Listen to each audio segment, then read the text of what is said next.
Good morning, everyone. It's the final day of Supreme Pool Series Event 1, the Liberty Games Open. And we're down to the quarter-final stages, and what a lineup we have for you. Lee, talk us through some of the games. Well, it's a great last stage. Staffordshire player Rob Warne is playing Irish sensation, money match man Carl O'Donoghue. That's a close match. Very much so, yeah. Rob probably wasn't at the top of his game last year. He'd probably admit that to himself.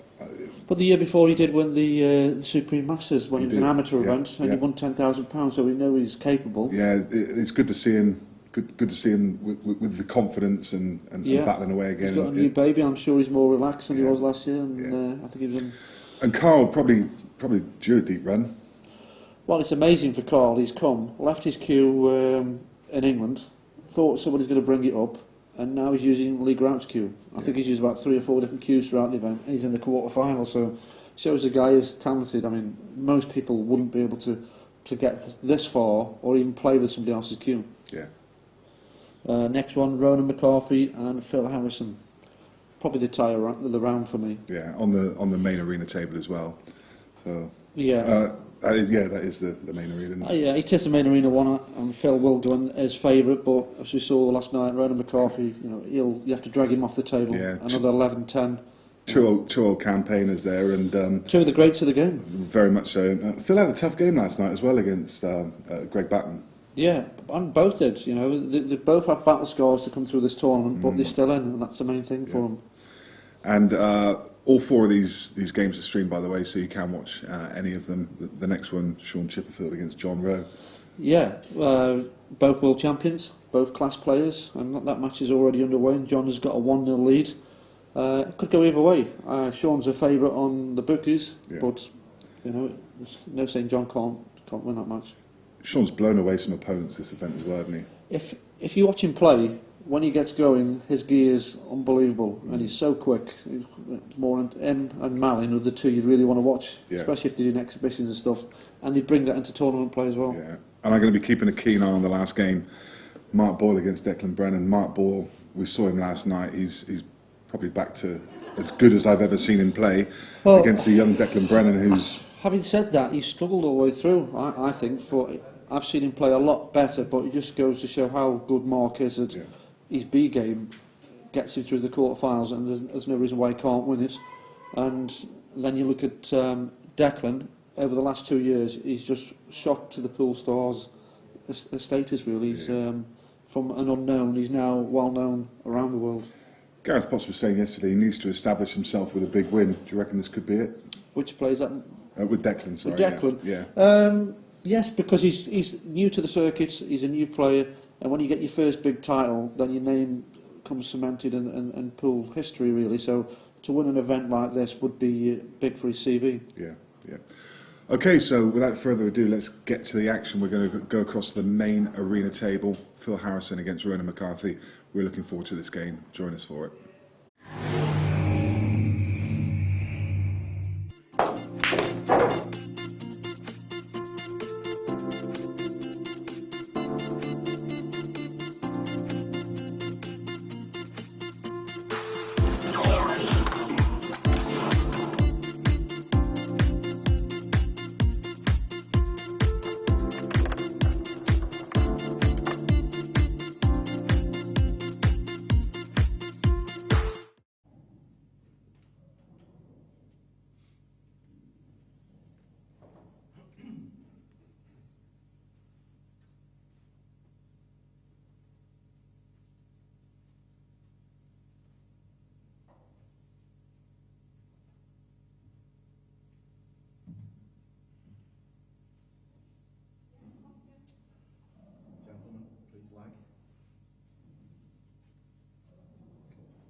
Ronan, when's it like? Ronan, would you like to break?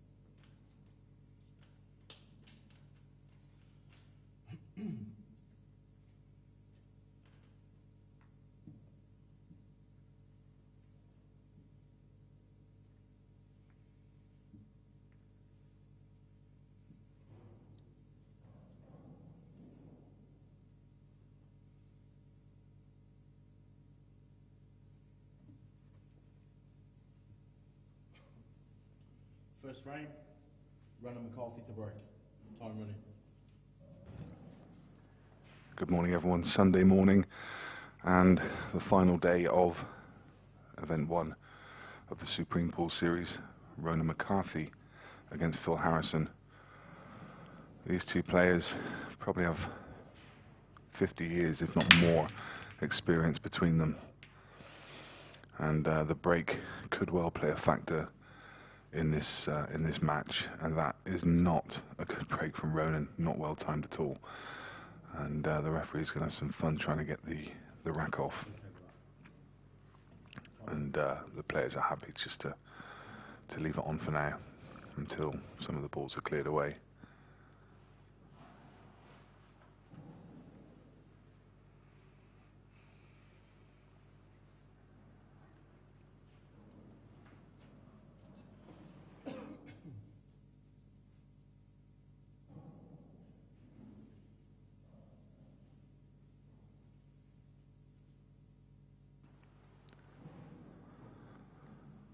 So interesting how draws pan out during a series. These two players have already met each other twice so far in the event, and it's on as even. It's one match to each, so neither will necessarily have the psychological edge. Phil and Ronan, not dissimilar players really, both very calculated, neither particularly you would class as flair players, but that's really only because they rarely need to. Their cue ball control is exceptional, and probably the biggest facet of the game for them, and one of the main reasons they've had so much success. And because of that break and the balls just going awkward,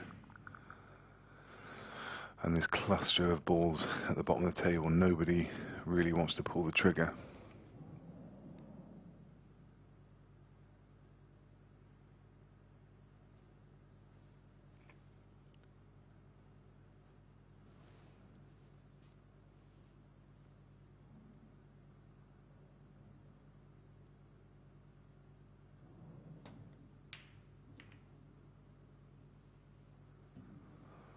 Well then,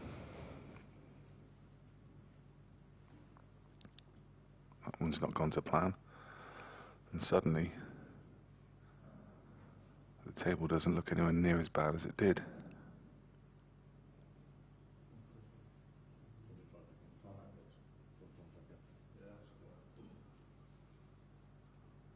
Ronan asked for the rack to be removed, so he's going to be playing in that vicinity. So really only one red ball tied up, and he does have balls around that to be able to try and break it open.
noticeably there. Ronan calls an extension, and it's funny because he's just been sat in his seat for a couple of minutes. Of course, the players aren't allowed to prowl the table whilst the referee is either cleaning a ball or taking the rack off the table, because they shouldn't get any undue advantage. I think what the referees found players were doing was, when they wanted a little more time to work out their route after the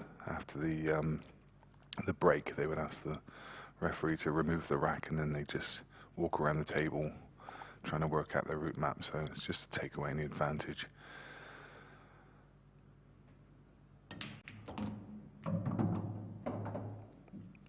And there's now a great chance, and one that you expect Ronan to take.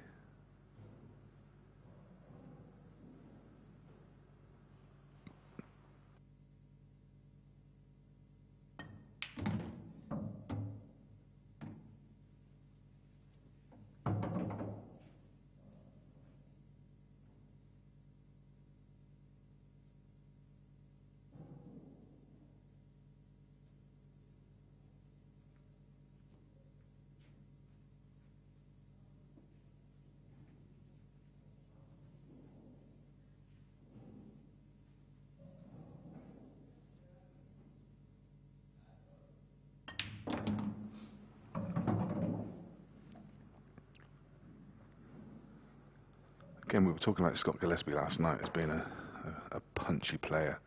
Punches all the shots in. Ronan's very similar. Very rarely you see him just drop balls in. And it's actually a really good thing to do if you're a club player wanting to learn how to play better. Punching balls, it allows you to play them with a lot more confidence. There's a lot less chance of getting a kick. There's a lot less chance of a ball rolling off over a finger mark, and just means you can confidently strike the ball.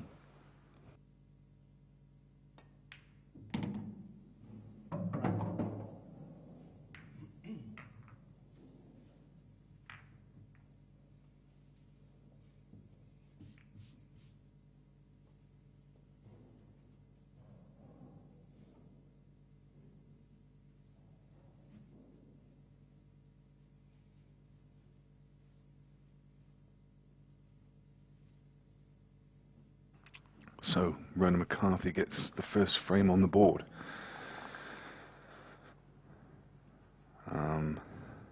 Other scores: Carl O'Donoghue is 2-1 up against Rob Warren. You can watch that game on table 3. Sean Chipperfield and John Rowe, 2 frames each. You can watch that on table 11. Declan Brennan and Mark Boyle, 1 each, is over on table 4. So all 4 games currently in progress, and you can watch any of those 4.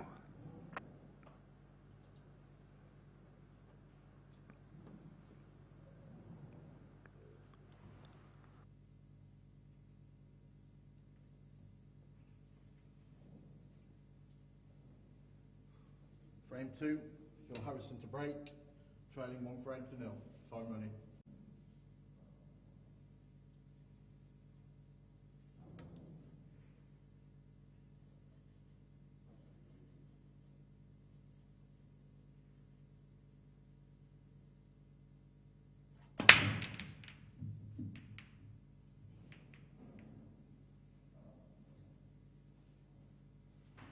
Two dry breaks,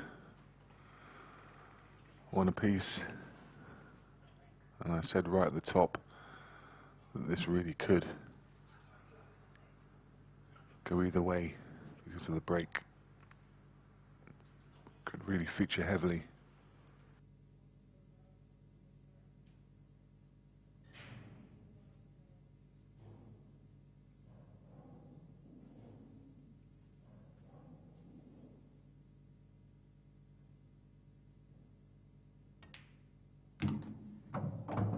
Red ball's in play.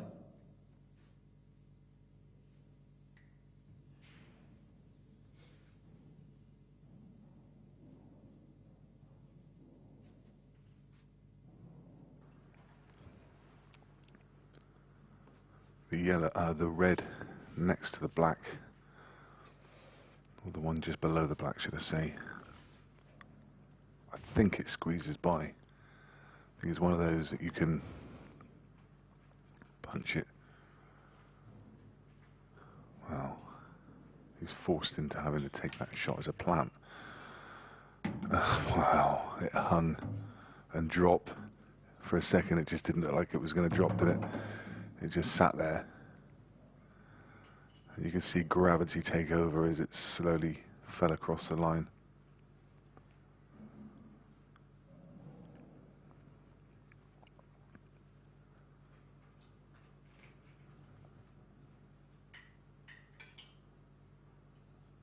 That was a good shot.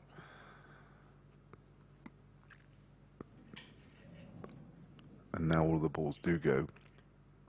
It's not a simple clearance.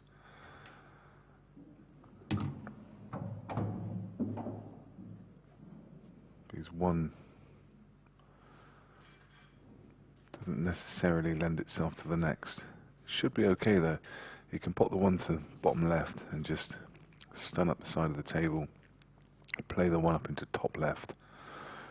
And then leave an angle on the one across the top cushion, just to run off the top cushion back out across the bulk line through the gap.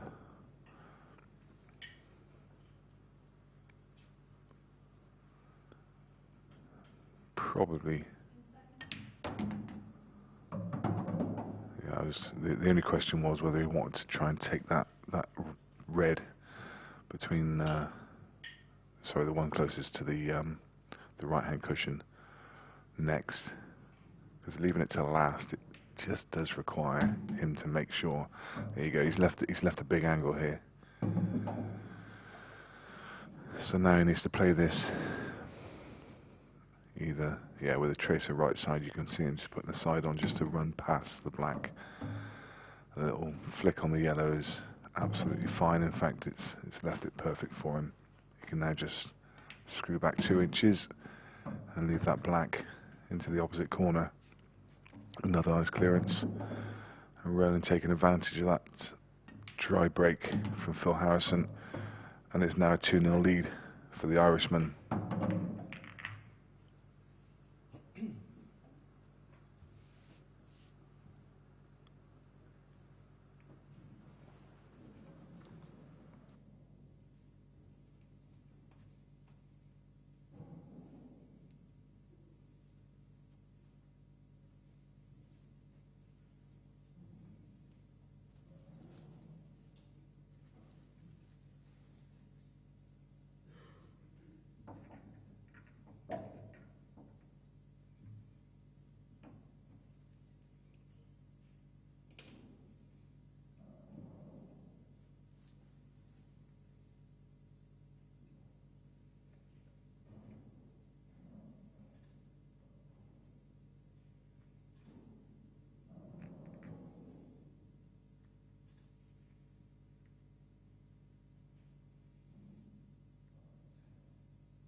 Frame 3, Ronan McCarthy to break, leading 2 frames to 0.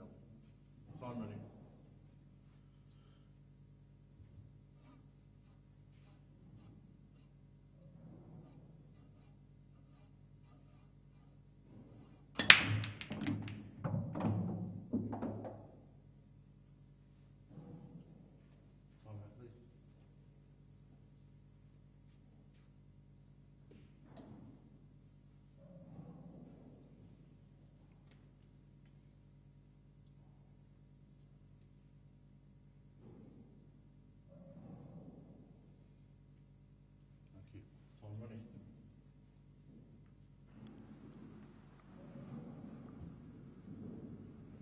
Ronan makes a red.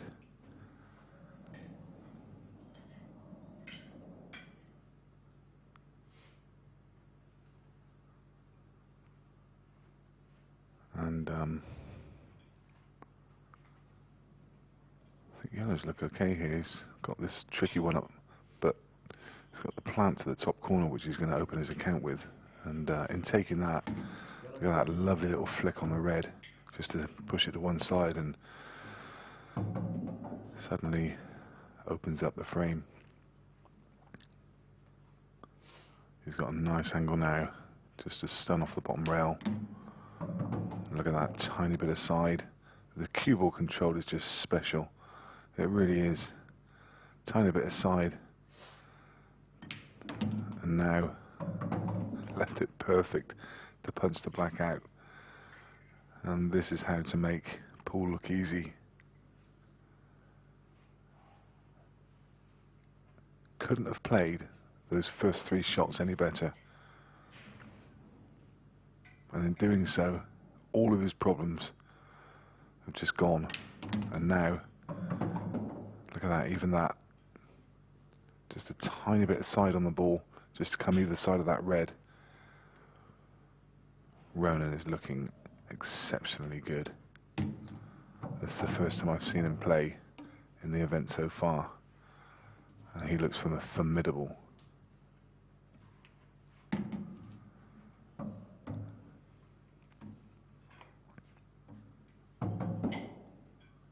I don't think that I've ever seen a frame where somebody has the cue ball on a string like Ronan has here.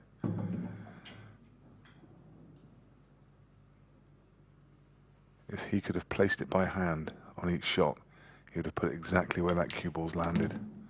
The skill to be able to do that is just mind-blowing.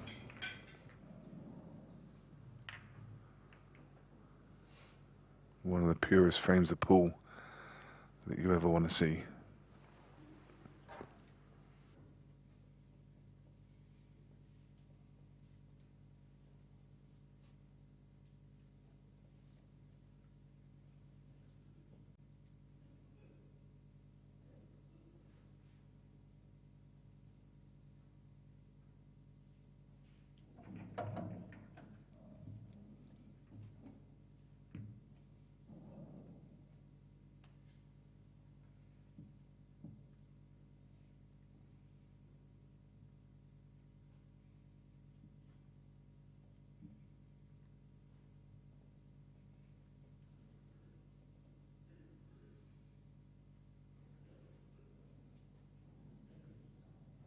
Phil can only sit and admire at the moment. He's not made any mistakes, really. He came to the table after a dry break from Ronan without any particular attacking options. And the next time he came to the table, he broke dry. And that's really all he's done so far.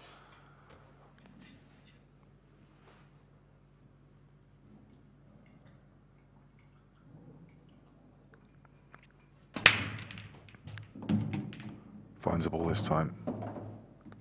In fact, finds 3, 4.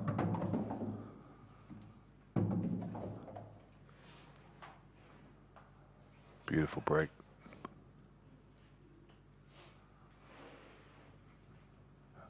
Again, the layout, not ideal. I think he's forced into going yellows. And he has the yellow to middle as an opener. The 2 reds in bulk are pretty horrible. 10 seconds. Extension called.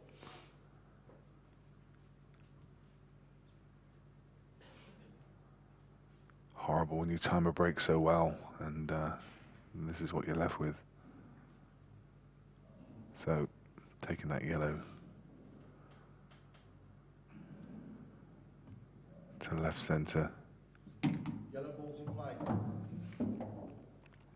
And he's left an angle to drop the 1 up the rail. Just looking now, passes the yellow.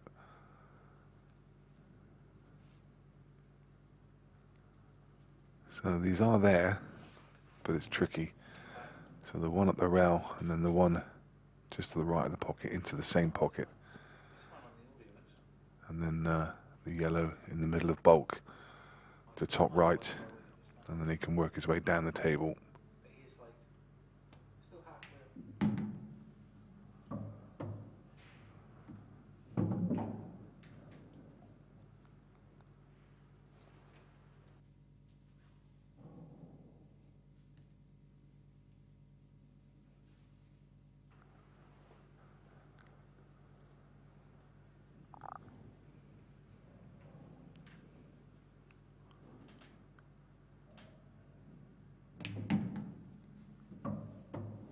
Didn't want to be straight, and he's perfect. Just got enough angle there to punch the cue ball across. And he's just showing you there where he wants to land, just above the black. Doesn't want to be cushion side. If anything, straight is perfect. Or just off straight to the outside. Just there anyway, it's perfect. You can just run the cue ball through. See, had he have finished with the cue ball just the other side, he wouldn't have had a shot to get onto the yellow.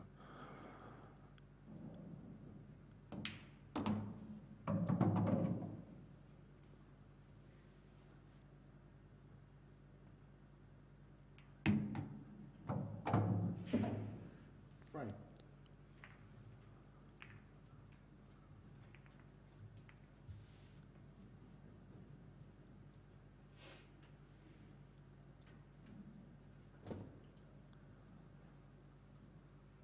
Rob Warren and Carl O'Donoghue, nothing between them at 3 each. Sean Chipperfield, 5-3 against John Rowe. Never a surprise when you see a game that Sean Chipperfield's involved in. He's played twice as many frames as just about anything else. And Declan Brennan, Mark Boyle is 2 each. All of those 4 games are being streamed.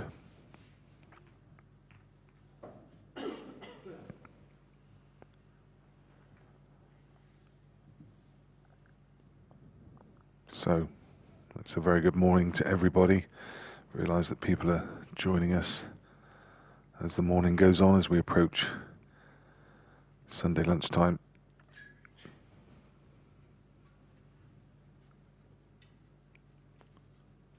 Frame 5, Ronan McCarthy. You're watching 4 frames to one, 3 frames to one, sorry.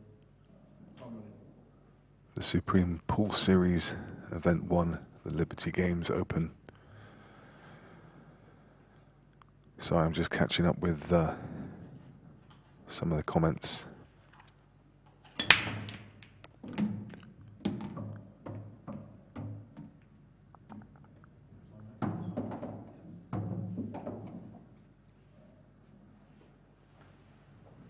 Jake Mitchell asking who is left in. I'm sure you probably know by now, just seeing the scores come up. But I will quickly run through the games again. Rob Warren against Carl O'Donoghue, 3 each. Sean Chipperfield, 5-3 against John Rowe. And Declan Brennan and Mark Boyle, 2 apiece. So, world champions in Sean Chipperfield, Phil Harrison, John Rowe. 3 of them left in. Current Blackpool champion Scott Gillespie bowed out last night. The current IPA world champion had to pull out at the last minute due to work commitments. And the world rules EPA world champion is currently touring Australia and will join us for the later events.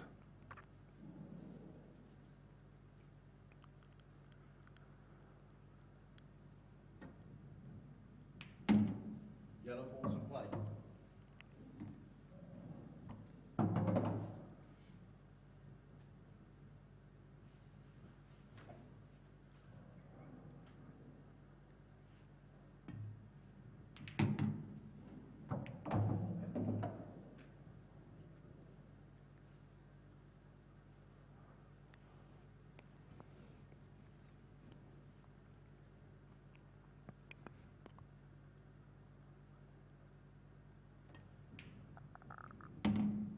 Yeah, he wanted to hold on the back of that yellow. That is no good for him. He was just trying to contact the red. I realised I said yellow there. He was trying to contact into the back of the red. Full ball. He does have an angle. Not much of an angle. He's going to have to go around the world. Here we go.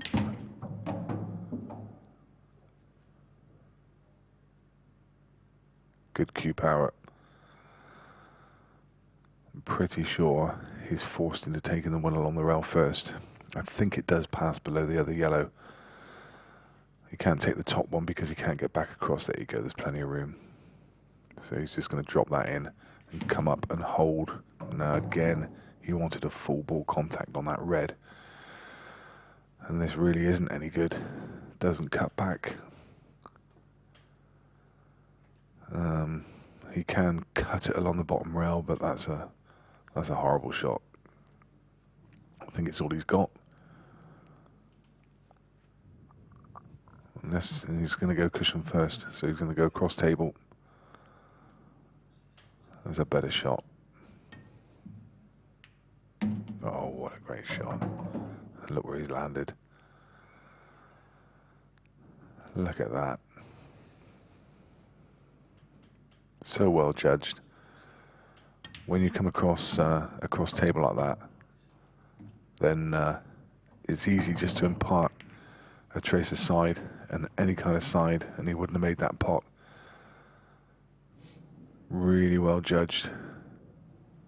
When you try playing that shot, it's so easy to misjudge, because literally it's almost straight across table and straight back. You only want the cue ball to come down table about an inch. Not too much of a margin of error, but he nailed it.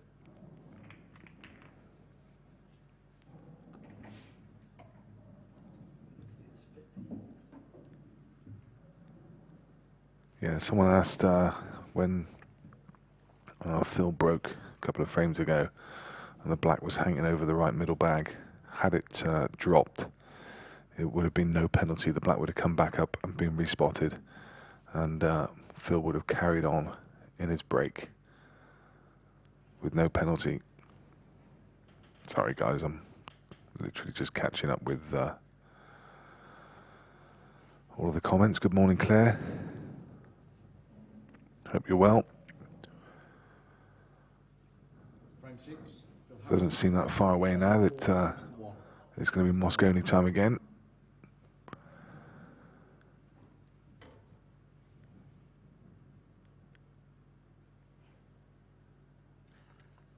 Good morning to Pepsi, tuning in from the Middle East. Probably sat by the pool in about 40 degrees of heat. You're a lucky fellow. We're in Stoke-on-Trent in about 3 degrees. But I tell you what, I wouldn't swap it. Give me Ronan McCarthy against Phil Harrison.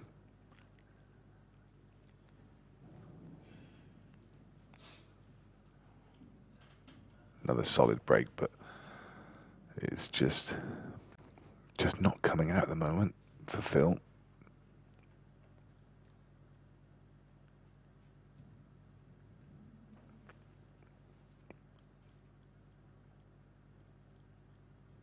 So Nigel asking about the no total rule. Absolutely right. There are no totals in this game. Obviously, the total foul, the total snooker rule in the other rule sets means that you can get out of a snooker and you don't have to hit a cushion. And in these rules, you always have to hit a cushion or pot a ball. So if you get out of a snooker, you can't just run around two cushions and nudge up behind your ball. You have to hit a cushion.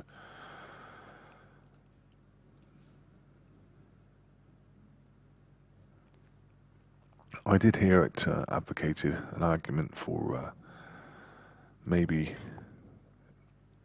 adjusting that rule slightly to say that if you put yourself in a snooker, then you're not allowed a total. But if someone else puts you in a snooker, then you are. Maybe worth considering.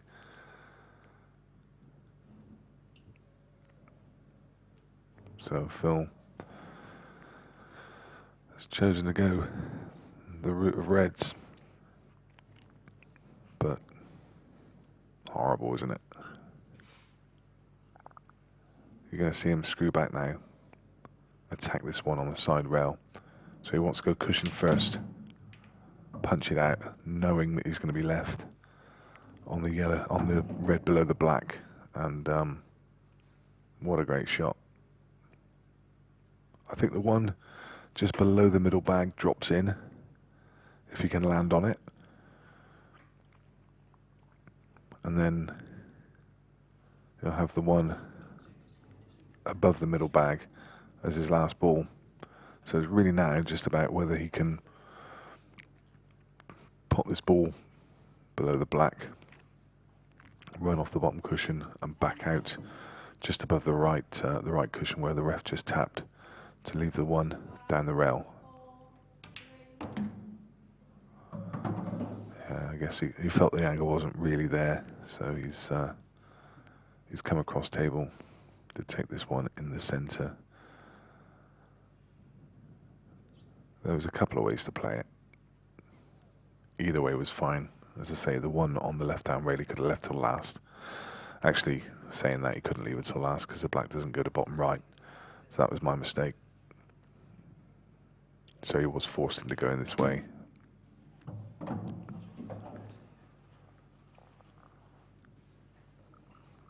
Probably would have just liked a little more angle so he could just get the cue ball to track across the table naturally. As it is now, he's going to have to punch it.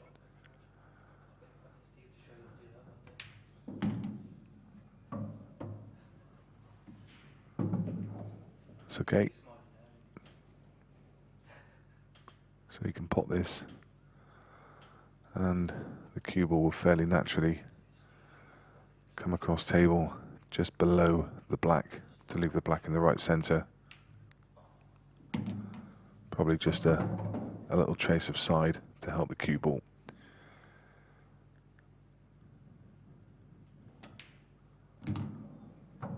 And that's another break dish from Phil Harrison. These players are playing at the top of their game, as you would expect.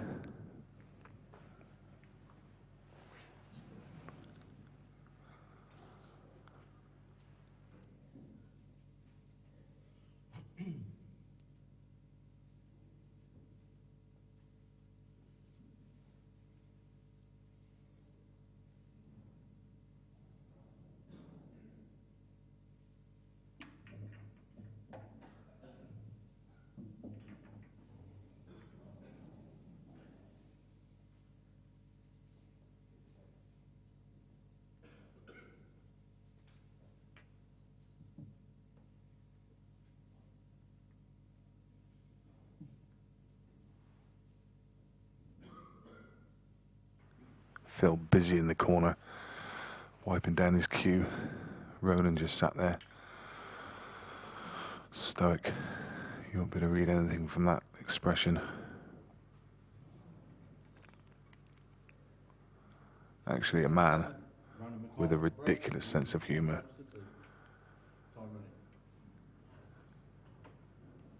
Very, very funny man. Got a really dry, sarcastic sense of humour. What a great shot that was.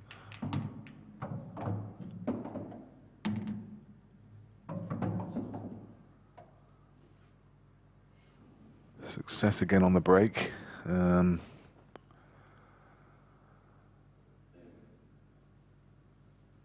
Yellows are definitely the ball. It's just whether he can find an opener.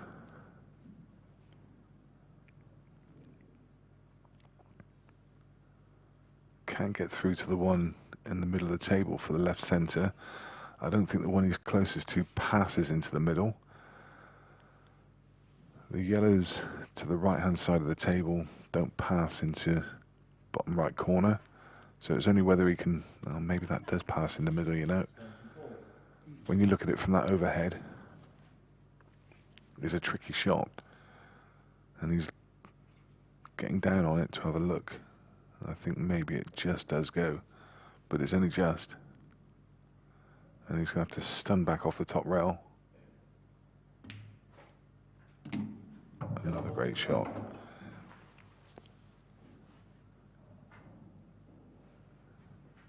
Super. Now, the table's open, and again, it's just about cue ball control. Doesn't have to develop anything.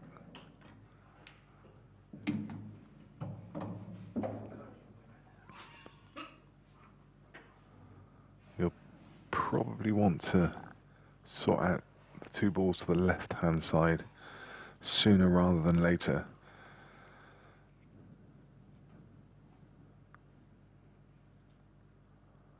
He needs to finish just slightly high. Well,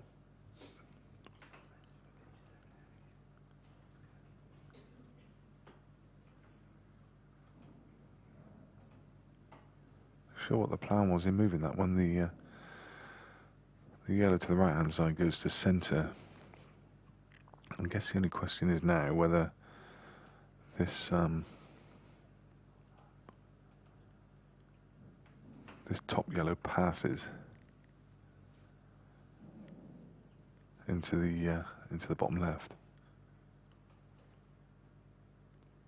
10 seconds.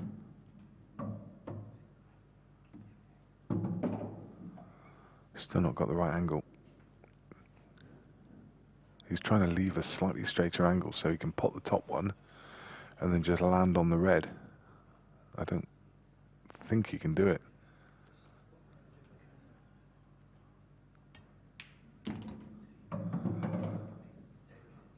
No.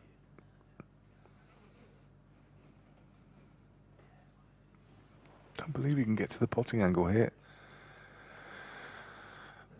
I think he was trying to leave an angle, as I say, to pot the top one and then just land on that red to leave the yellow. He needs to come right across table, probably somewhere in a direct line between these 2 reds.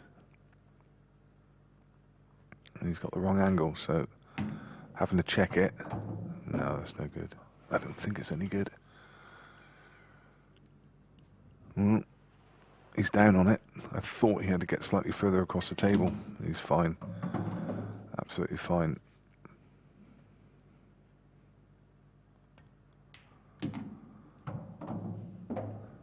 Played that really well, actually. I thought that he'd just come up a little bit short on that positional shot, but no such thing. Thought he had to get a little bit further across and to get to the potting angle on the yellow.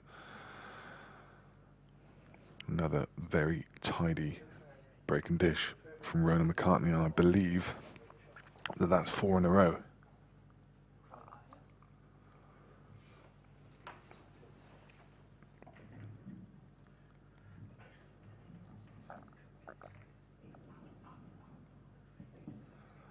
Darren Harritt's off to the Moscone Cup in Vegas.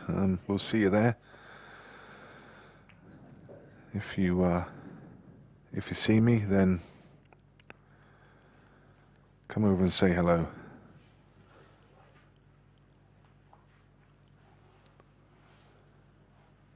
Colin Fenn's enjoying the comfort of his living room, watching the pool back in my hometown. Hope you're enjoying it, Cole. Frame 8. Phil Harrison to break, trailing 5 frames to 2. Time running.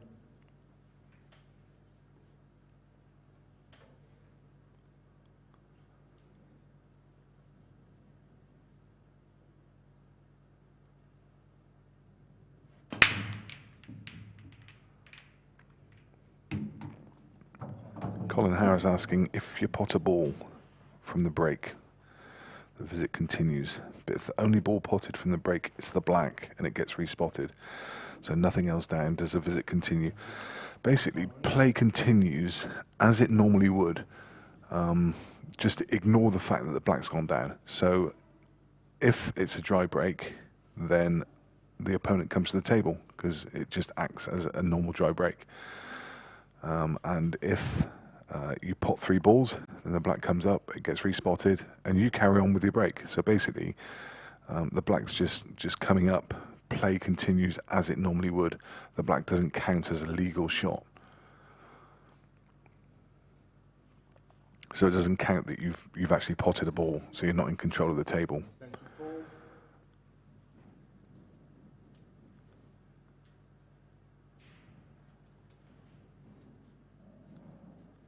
Scores from the other games. Rob Warren is currently 5-4 up against Carlo Donahue. Sean Chipperfield 6-4 against John Rowe. The reason I said Mark is because I was looking at the Mark Ball score. Mark Ball is 4-3 up against Declan Brennan. Those are the other 3 games.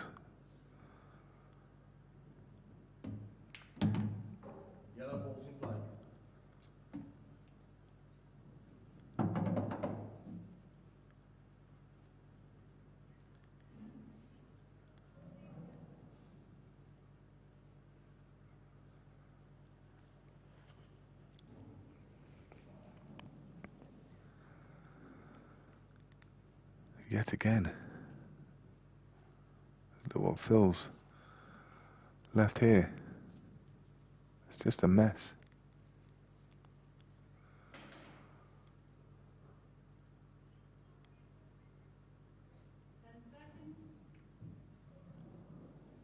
That's come out. Phil rightly looking disappointed. You can never quite tell from Phil's expression whether he's happy with it or not. But that one he definitely won't be happy with. It took a big bounce off that knuckle. To be fair, it is hard to judge. A bit careless really, because the two reds aren't set to a plant at the bottom of the table, and you just need to hide the ones at the top of the table to not give Ronan a chance at an opener. Again, a little bit careless. I think Ronan was just trying to get some covering fire, get that red across onto the side rail so the black doesn't go up into that pocket in case Phil does manage to manufacture something here.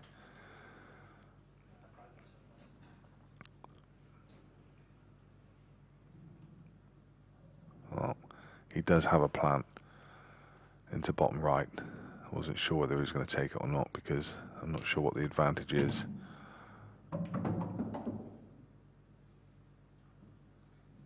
Has he left an angle here?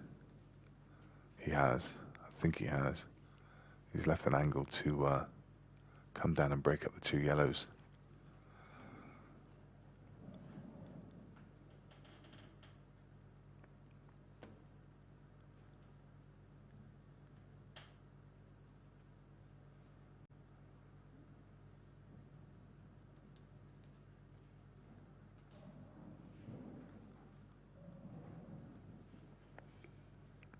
Nigel asking if anyone else uses these rules yet. Any leagues?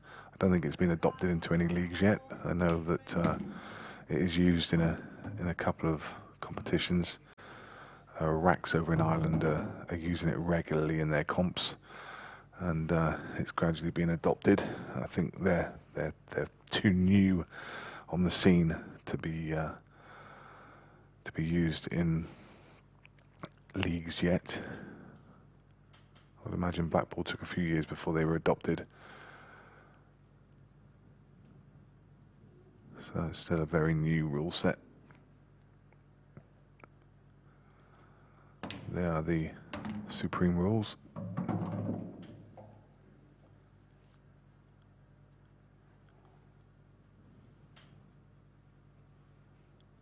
Phil's manufactured a nice clearance here.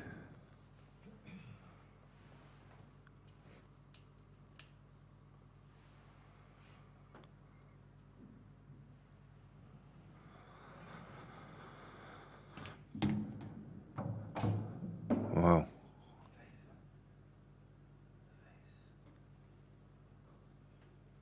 What can we read into that expression? You can't see it. You can't see it. Well, I'd say you can't see it. This is Phil Harrison. He might be plumb, because Phil gives that expression when he's like an eighth of an inch from where he wanted it to be. But no, he definitely can't see this one. He will be very disappointed with that, because he had a massive margin of error.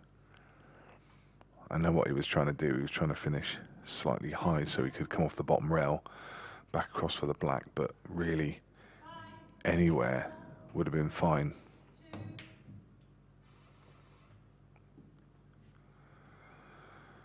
Anywhere low, because he could have come off the side rail, used the right hand side rail if he needed to. It was criminal leaving it high.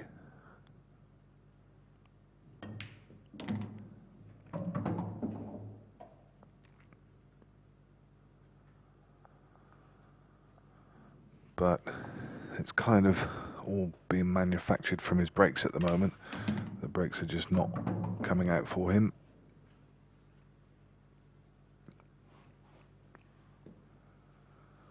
And very shortly, this is going to be 6 frames to 2.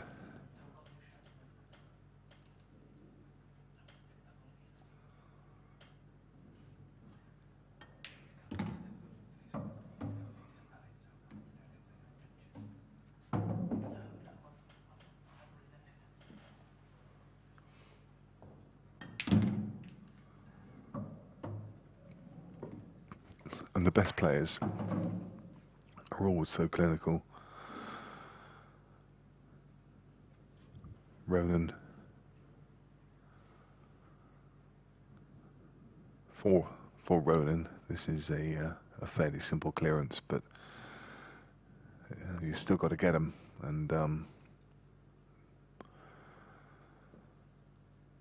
sometimes you see the lesser players, they will just make a small error.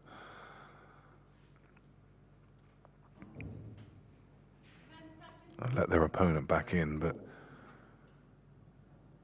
Ronan knows when he's got somebody down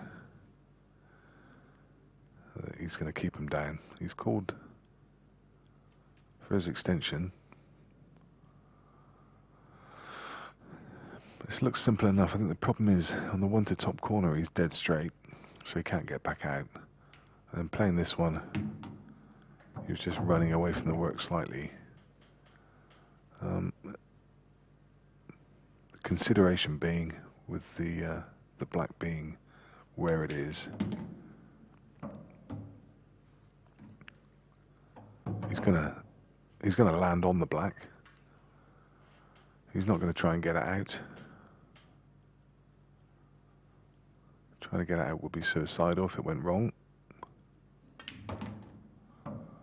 So he's just going to take it long.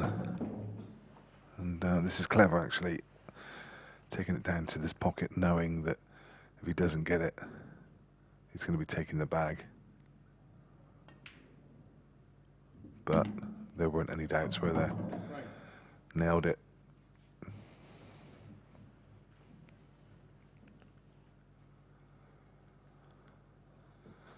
And the 6-2 it is. And there's the scores from the other games. Rob Ward now beating Carl O'Donoghue. Rob back at his best, having a great weekend. Sean Chipperfield, John Rowe. John's battling back, showing his class. 6-5.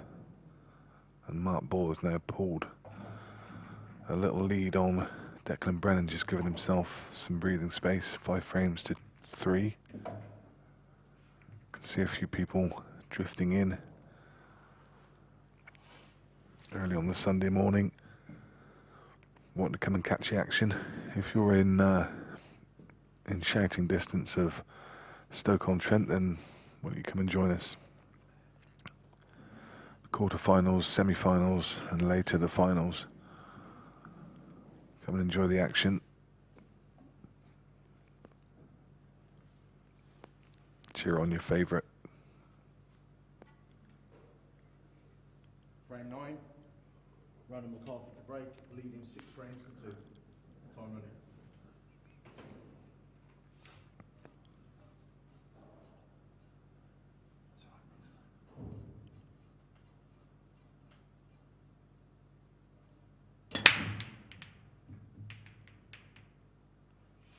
This is dry. So a chance for Phil. He'd want to be Reds. But he's not got an opener unless he can play the one down the right hand rail off of the one over the middle, into the middle.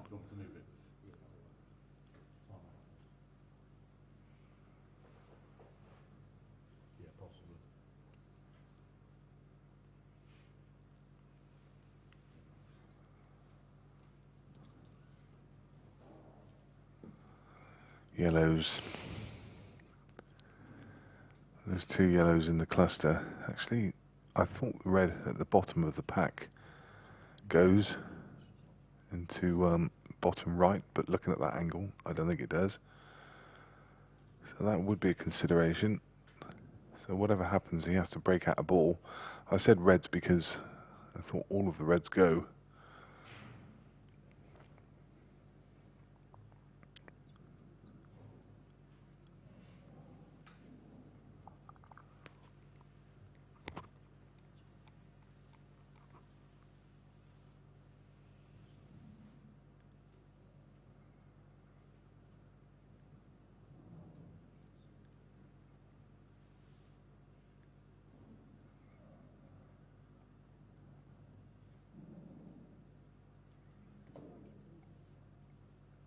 Often you see having to move this many balls. It's just the fact that Ronan hasn't been timing it particularly well. You see Phil, he tends to get that bomb burst effect, and all the balls fly everywhere, and it's very awkward. On the odd occasion this does happen, when 3 or 4 balls are on the rack, really difficult to try and move it. Just trying to see whether that black ball is actually on the rack. So this is probably one of the most intricate I've had to see. It was quite interesting.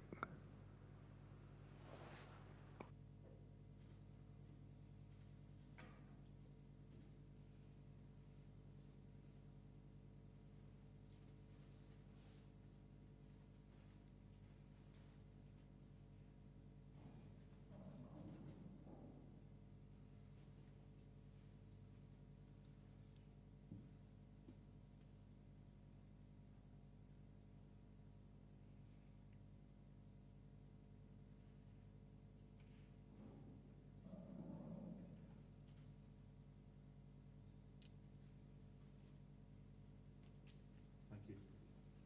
We'll reset the clock. Time running.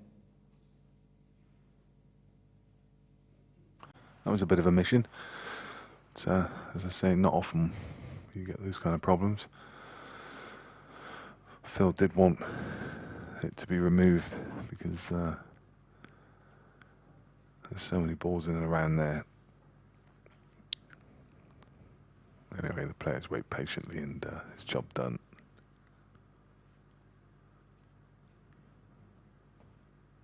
Yellow balls in play. So it is yellows. Guess it really came down to that little gap between red and black. Phil looking decidedly annoyed, but again, that doesn't actually mean anything. Most players, when you see that reaction, you'd think they're not going to be on it, but look at this. Phil looked absolutely distraught and then gets down and nails the shot. I mean, that's something else, isn't it? You see the look on the face. Got down and nailed it. He was perfect.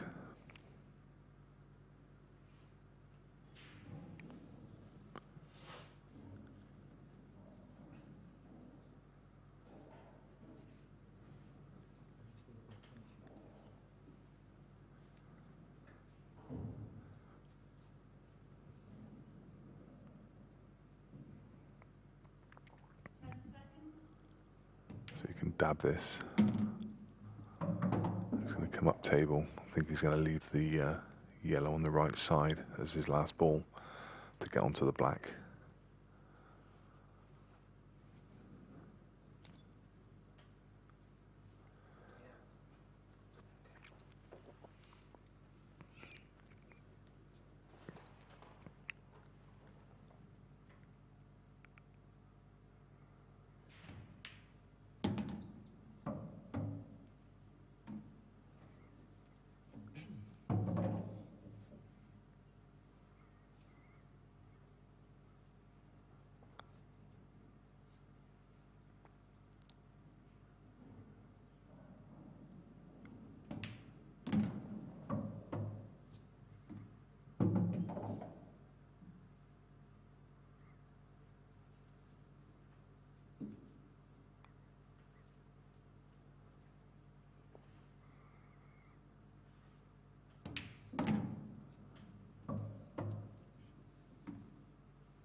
So that was a must-win frame, and he does win it with a break dish.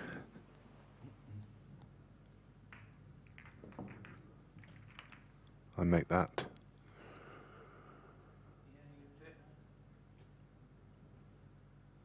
I think that's the 7th break and dish of the match.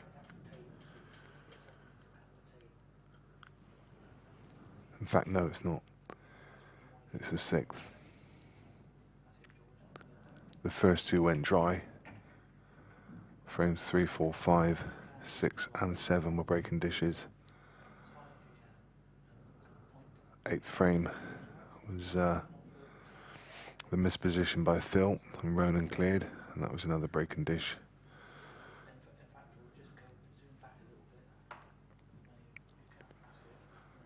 Rob Bourne 7-4 now on Carlo Donahue. Sean Chipperfield 6-5 on John Rose still. I've done it again. It's because Mark Ball's name's under there.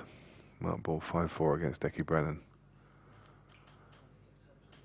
Some kind of mental block. Harrison to break, trailing 6 frames to 3. Time remaining.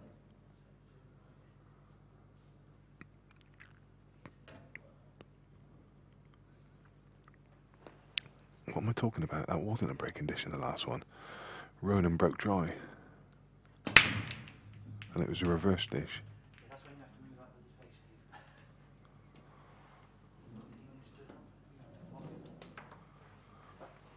I'll wake up in a minute.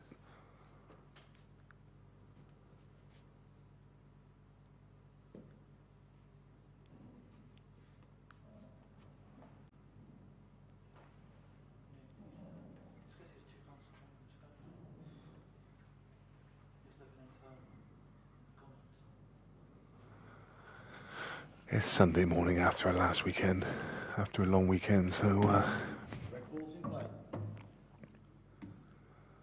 that's my excuse.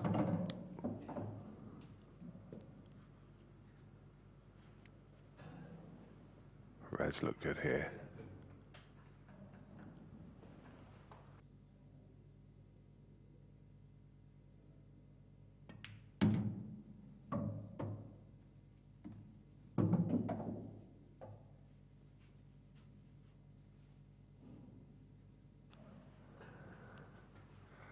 George thinks I'm getting Alzheimer's. He could be right.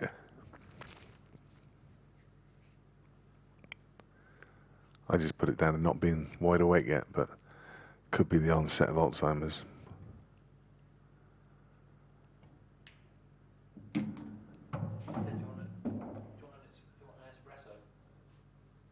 Yeah, that might be a good idea. Coffee is probably the good idea at the moment. Get me revved up.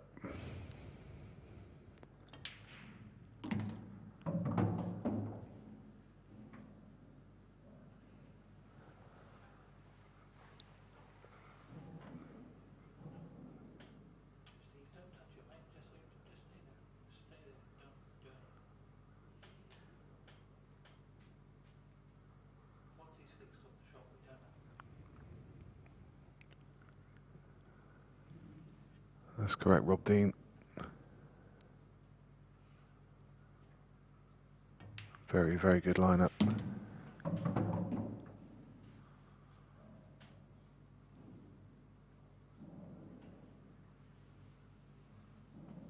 Three former world champions. One of the current world champions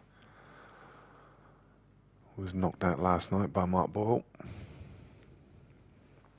In fact, there are some players here that you have to question how they don't have a world title. Like, how does someone like Ronan McCarthy not have a world title under his belt?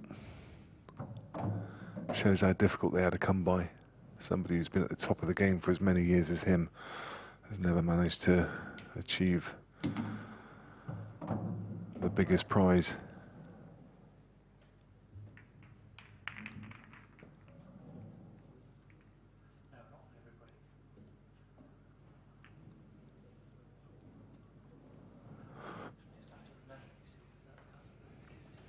So that was a break and dish. In frame 10.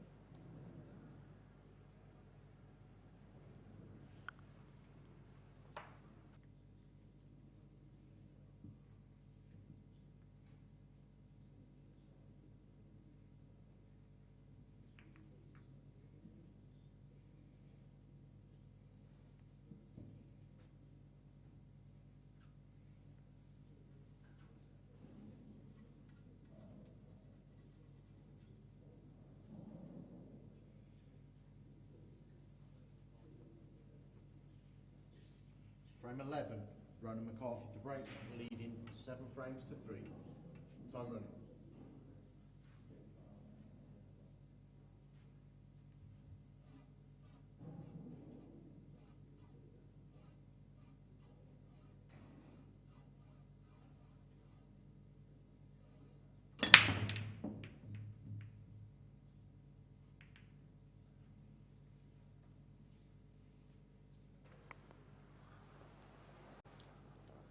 You heard the echo of that break as he slammed it, but no luck. Let's try again.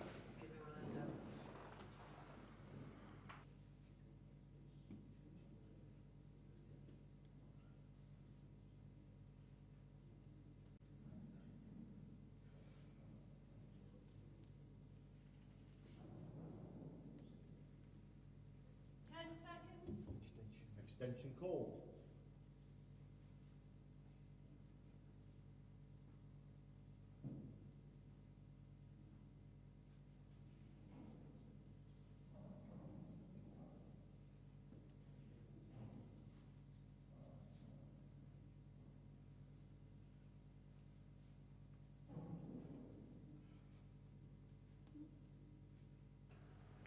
So that is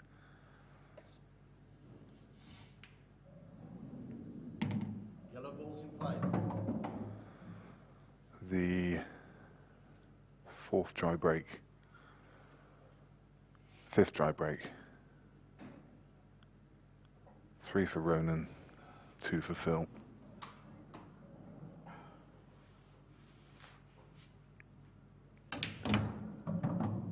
What about that? What about that for a shot?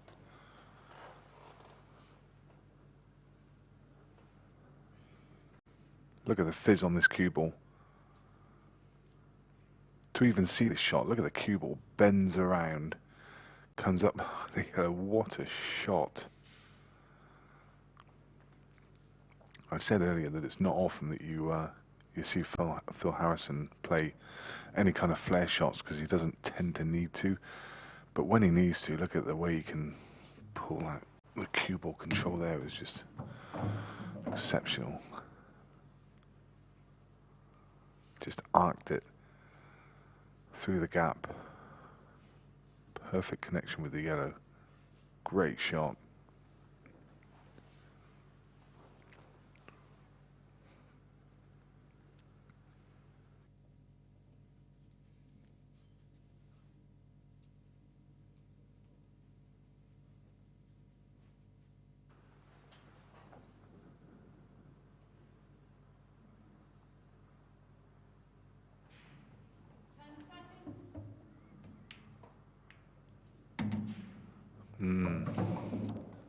It's not gone nice.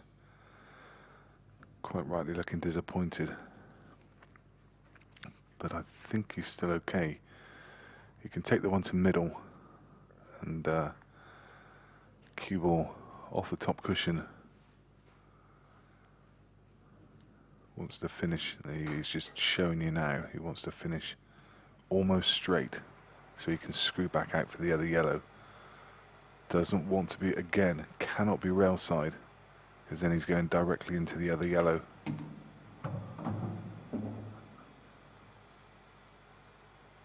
think that's okay. He was just looking at it eagerly for a minute. He put a touch aside on just to make sure that whatever happened there, he couldn't be to the right of where it is now, because he couldn't have got back out for the other yellow. This is perfect. He can just screw straight back in a straight line. Great. Perfect. You see the cue ball come in that direct line, straight back on the path that it went in. And now this is fairly simple. Just a touch of right hand side to kick the ball across 2 rails to leave this black in the middle.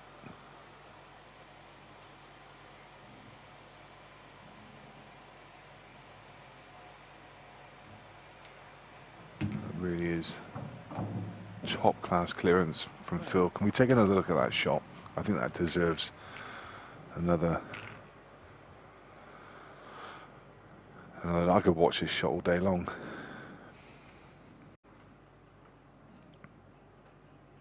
Look at this. Look at the way the cue ball, the spin just catches up with the cue ball and it bends in that arc through the gap. Couldn't have done that any other way.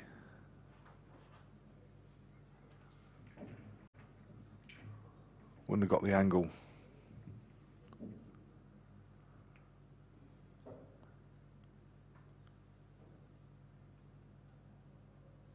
From a different angle. Watch that cue ball.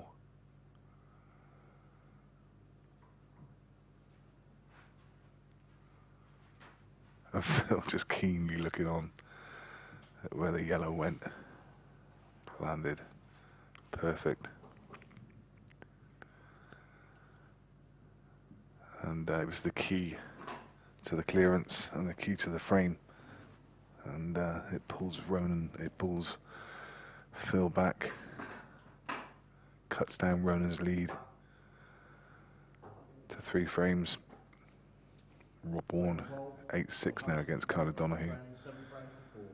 That Sean Chipperfield John Rowe game has definitely slowed down. I think John Rowe is probably trying to take the sting out of Sean.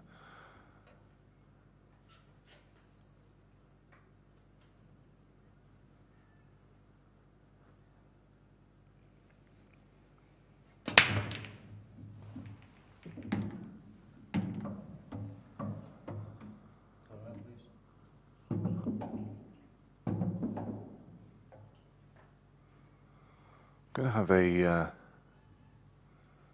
little look back through the route that the players have taken to get here. Ronan McCarthy played Amin Bunif in round 1. That was winners round 1, where he beat him 11-5. He beat Carl Boyce 11-7 in winners round 2. He beat Declan Brennan in winners qualification, and he beat Craig Marsh in a hill game 11-10 last night to get through to the quarterfinals to play Phil Harrison. So he's been winner's side all the way.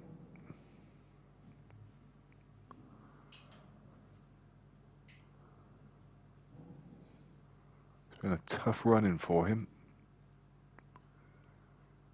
Phil Harrison's hasn't been much better. Phil beat Craig Marsh in the first round. Then he had Jordan Shepherd. Beat Jordan Shepherd in the second. Then he beat Rob Warren 11-7 in winners qualification. And last night he beat Greg Batten 11-9.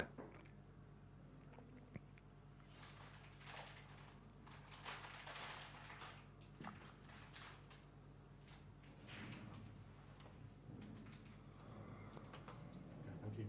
Summary.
great opening shot.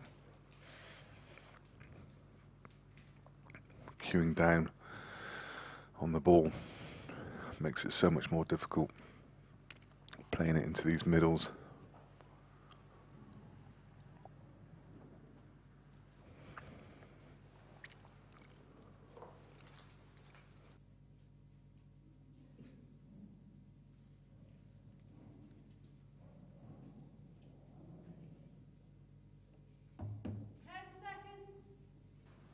Phil pushing his time again and again. The countdown gets to about 2 seconds before he plays his shot. And this looks good now.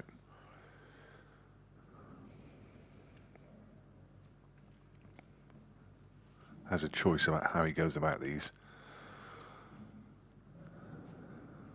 He has really a choice of 3 balls. I think he's going to be taking the one. Yeah, I was going to say the one to the right of the pack is probably the most awkward to get back onto. If he can just run the cue ball around, 2 rails, this is absolutely plumb.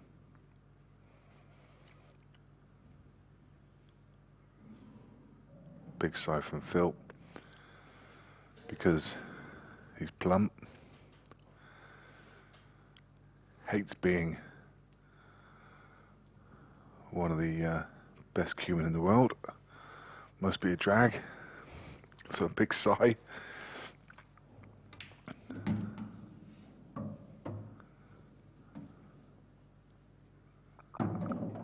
Again.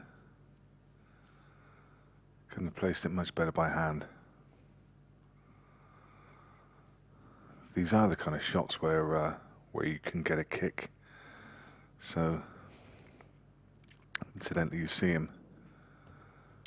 He didn't play it with top, but he played it with a little drag, just so he could punch it.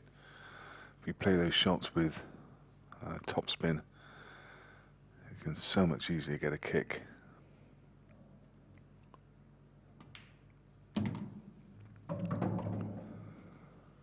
So just played bottom ball, just a little drag shot. And it set up this black ball to pull back within 2 frames. This is good stuff from Phil. Never gives up, as you'd never expect him to.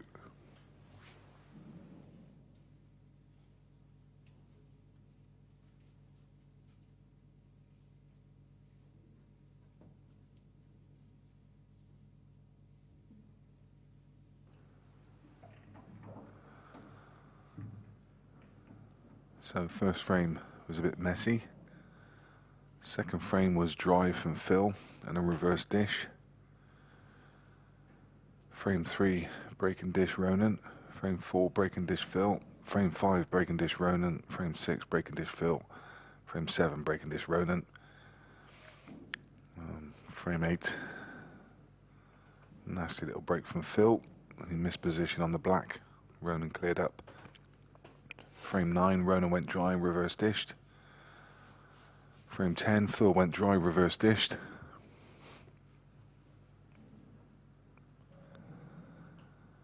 Frame 11, Ronan went dry, reverse dish. And frame 12, break and dish from Phil. Not a bad standard. I did say that breaks could decide this match, and so far they really are. It's all about who's breaking, potting balls, and who's breaking dry. What a ridiculous standard of pool we're getting treated to. And a mistake. Well, I call it a mistake. That's pretty harsh. The cue ball was running, and he really hasn't been timing the break well.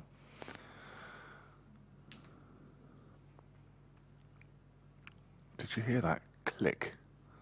That was Phil's knee as he bent down. You can hear a great big click and then see Phil rubbing his knee.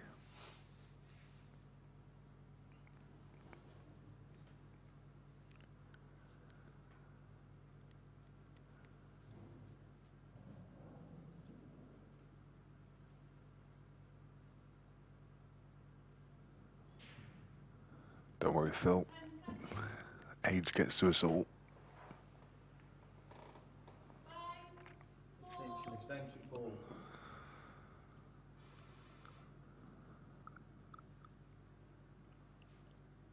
And that's a wise use of the extension. He would have been rushed into that shot.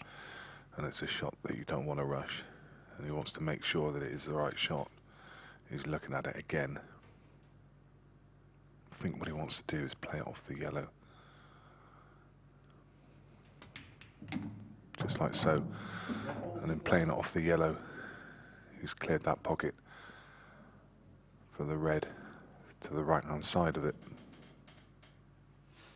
Well, now suddenly the table is quite open.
Yellow to bottom right, screw back 2 or 3 inches.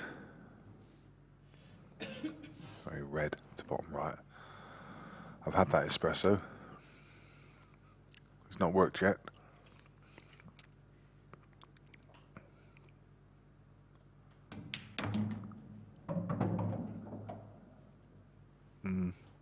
It's absolutely fine.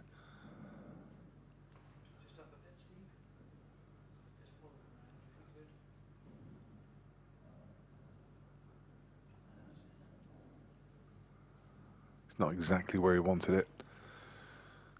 Cue ball was just running a little further than needed, but he's absolutely fine.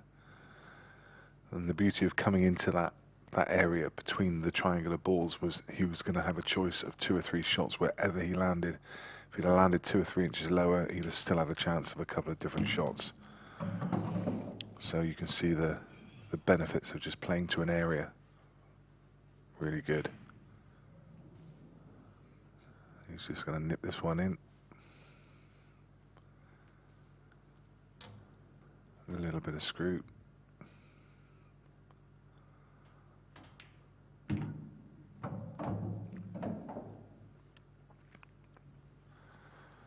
And simple drop in the middle. Cue ball drift 4 inches to its left.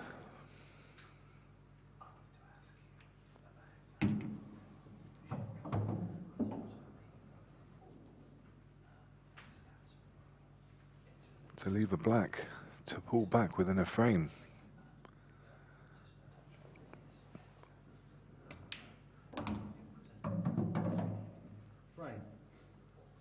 And that is 5 in a row for Phil Harrison.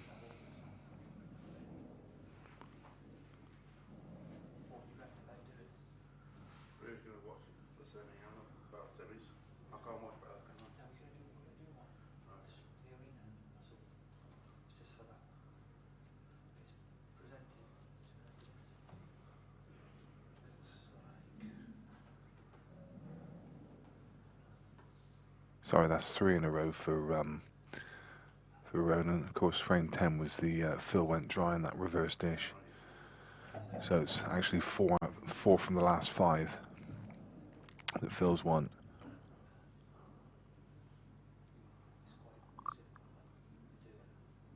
Rob Warren and Carl O'Donoghue tied up at 8 each. Sean Chipperfield just has the edge. Has a bit of daylight between himself and John Rowe.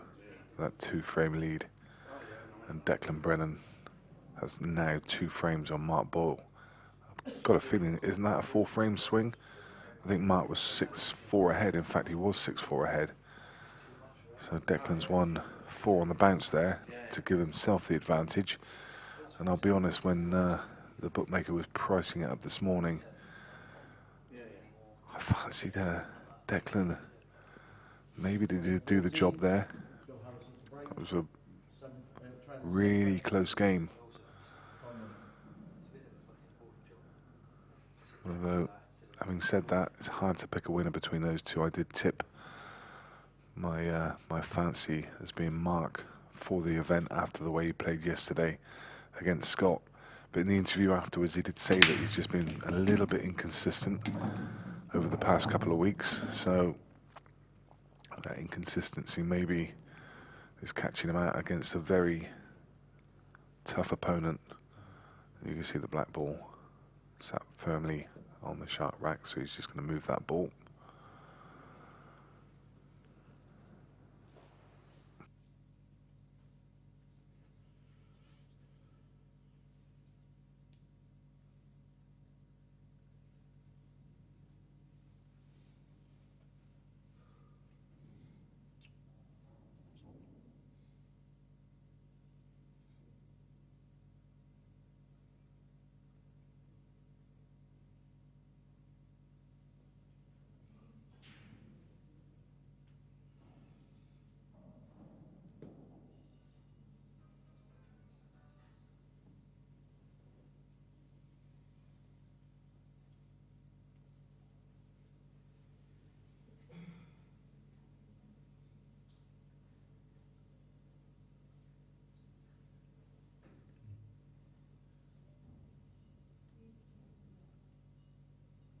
The black's on the rack.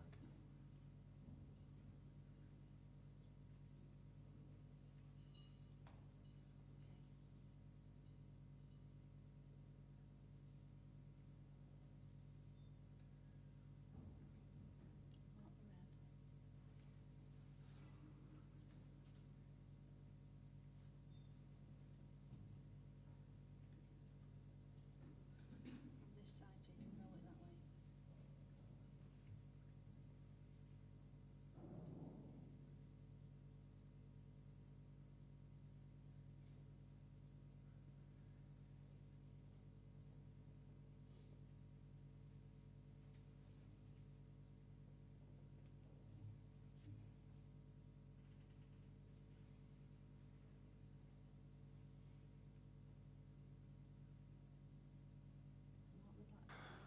Phil looks like he's about ready to have a nap over there. I don't think he could look any more relaxed.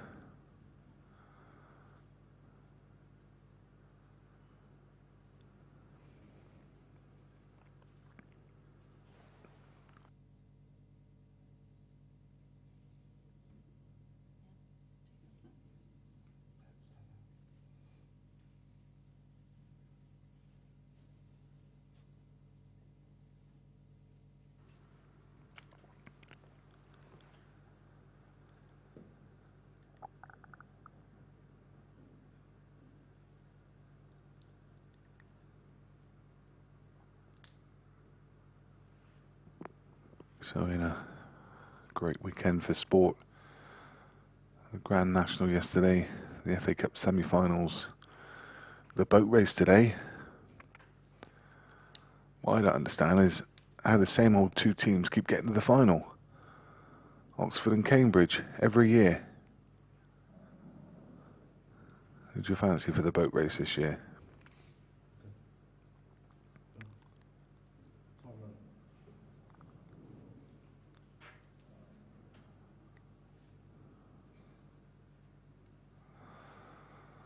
And also the return of the Supreme Pool Series.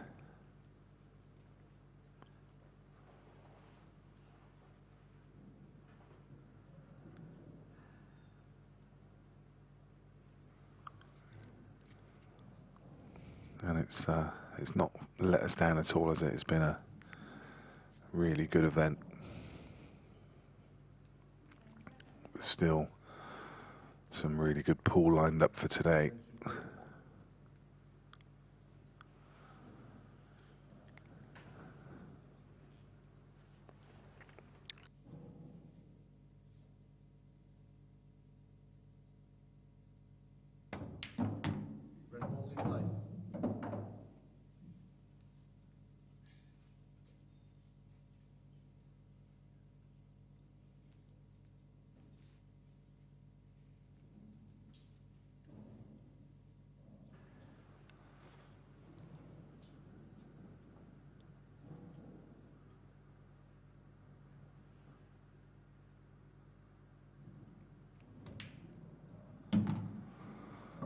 now Phil, if he can complete this clearance, is going to have made a round comeback, and Ronan, from being probably a 1-3 favourite, well, you'd have to make Phil the favourite given the momentum in the game. He was 6-2 behind, and then 7-3.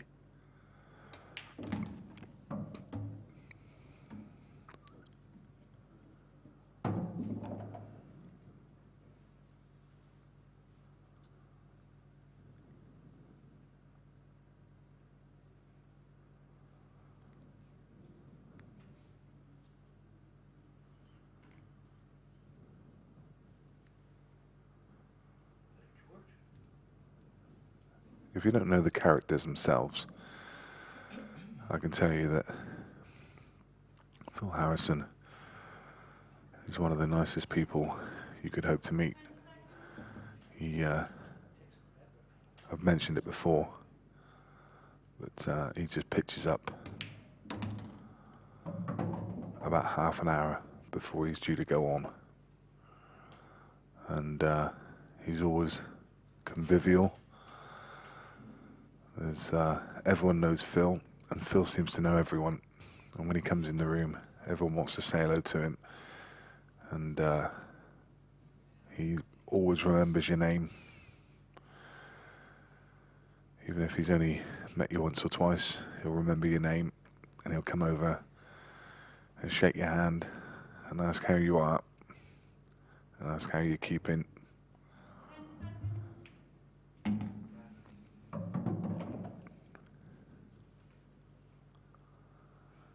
And when the game finishes, he'll hang around for 20 minutes, and he'll take a few pats on the back, and he'll have a few cheerful words with you, and then he'll disappear back off to his hotel room for a cup of tea and a biscuit,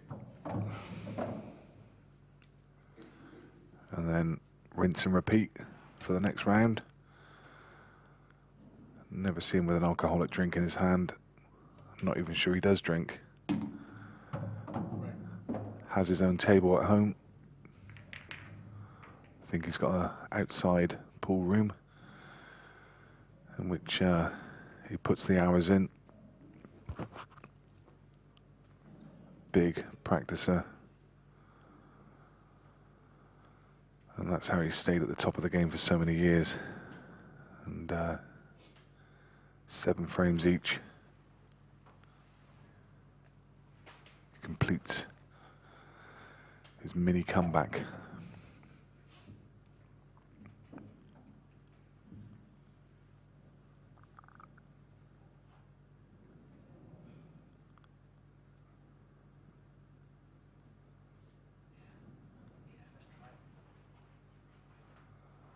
So, Phil Harrison, nicknamed the Farmer. He's 45 years old. He's married to Louise, who he married in 2013, and he's got 2 lovely kids. He's got George, aged 8, and Lucy, who's 4. Frame 15. Ronan McCarthy to break. Brought his cue off of John Bradford 15 years ago for 75 quid. He doesn't know who made it, and he has a 9mm tip. 2009 world champion, runner-up in 2011 and 2017, but he's won,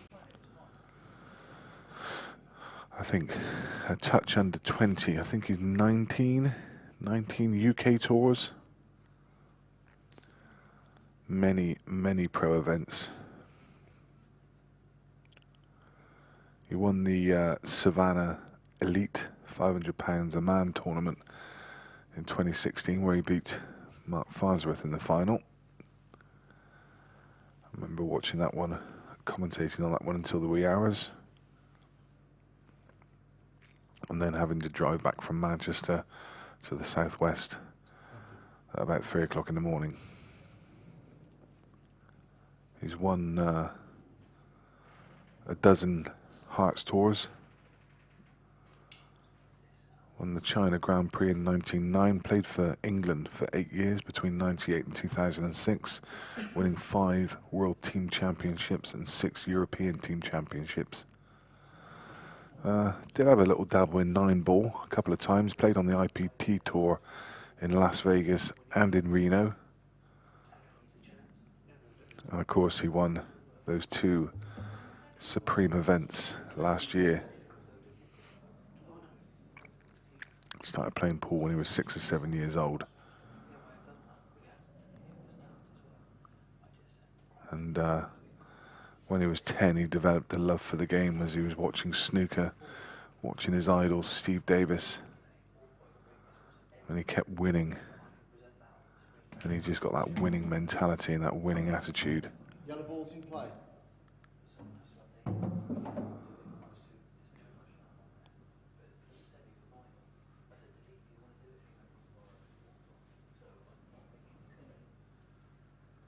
His mum and dad are his biggest influences. They worked hard all their life on the farm.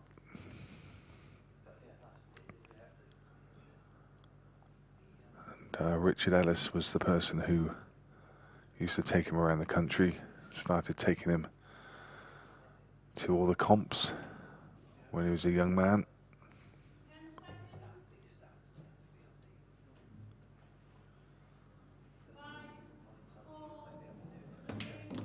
He likes watching a game of pool when he's not involved. He loves watching Mick Hill, Darren Appleton, Gareth Potts and Chris Melling. And he cites those as the best 4 players when he was a youngster, and now the new generation, Tom Cousins and Steve Petty, their attacking styles.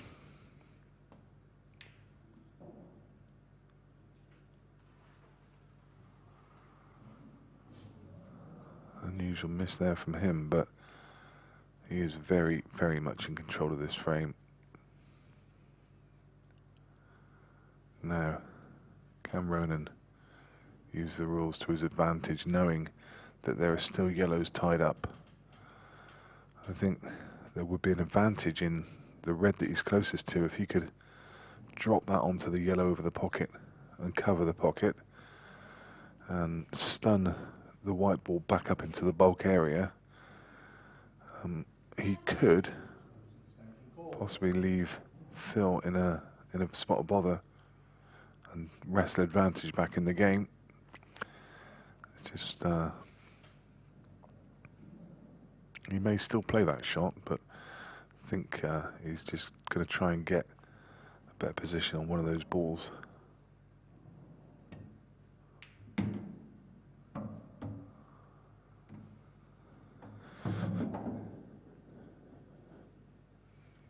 It's better now if he does want to play that shot. I really think that is a shot, you know. The red second up in that little line of 2 reds with the yellow in between. If he plays that just cushion first into the yellow that's over the pocket.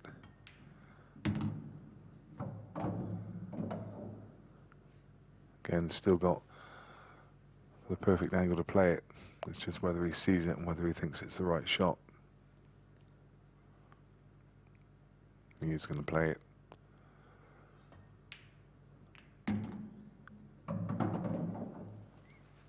I think he could have done more with the cue ball if he'd have played it earlier.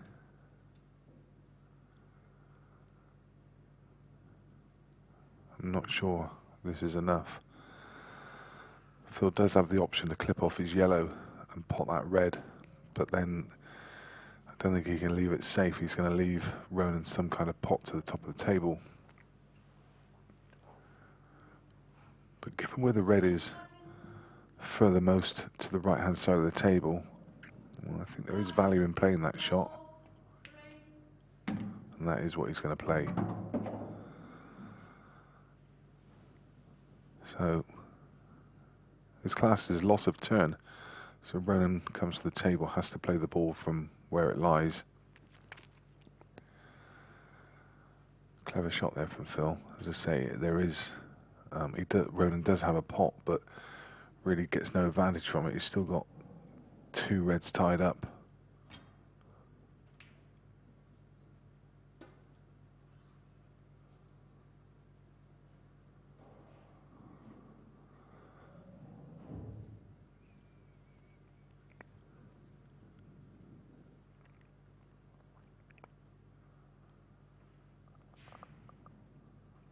I don't think Phil's going to want to disturb the balls around the black.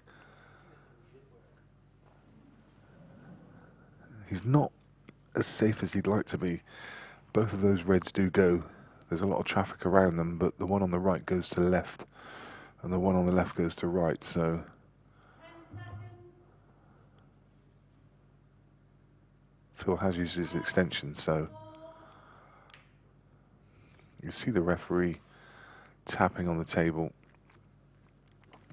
It's because Phil is partially deaf.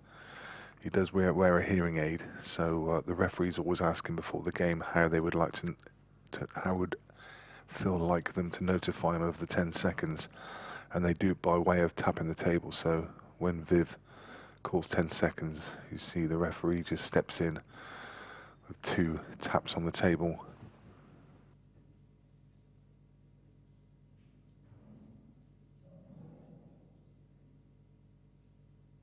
10 seconds. Ronan went for a double there.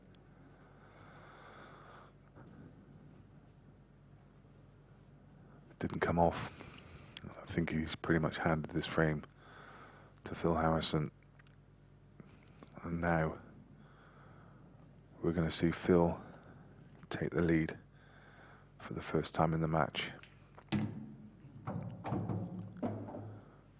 And if you can clear this table, this will be 5 in a row and 6 of the last 7. Just shows you how this game can turn. You can never write off players of this quality.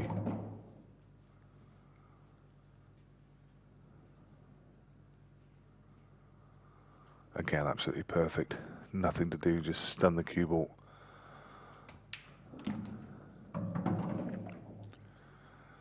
And exactly the same again. Stun the cue ball, or screw it back a couple of inches, or even run it off the side rail. Options abound. And this is really good stuff. And it's all coming because Ronan can't pot a ball off the break. That was another dry break.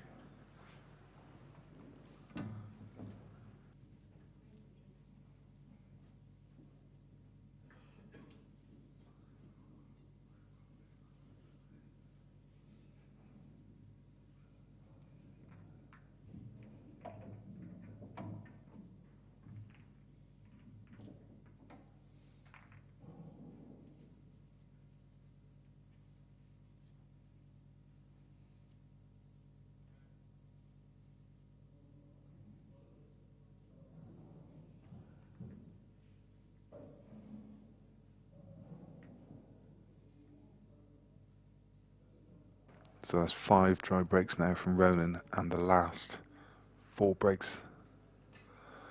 So the last 4 breaks he's done, he's gone dry.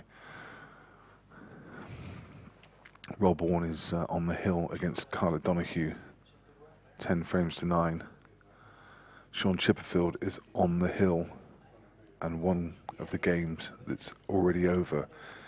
Declan Brennan has swept Mark Boyle aside, 11 frames to 6. What a win that is for him. Goodness me. Who'd have thought that after the way Mark played against Scott Gillespie yesterday? And I can see in the background that's Carlo Donahue putting his cue away. So Rob Warren has beaten Carlo Donahue. Carlo Donahue is out. Mark Boyle is out. So the bookmaker, or one of the bookies I saw pricing this up this morning, was offering some good odds on Rob Warren. I think Rob, John Rowe and Declan Brennan were all 11 to 8. So if any of you picked up on Rob or Declan, then well done to you. That would have made a very nice double.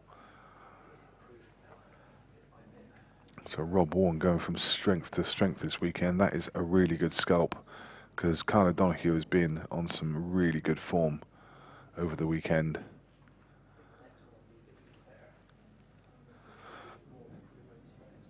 In fact, Declan Brennan last night beat Ben Flack 8 frames to 1.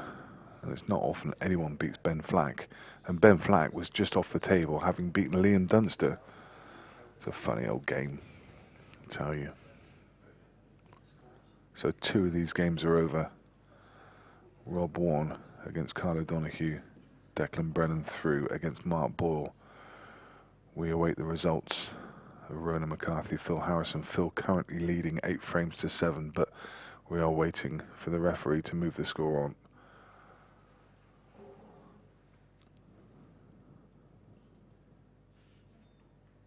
And Sean Chipperfield 10-9 up on the hill against John Rowe.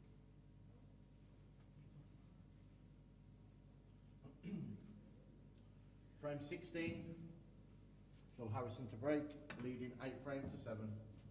Time running.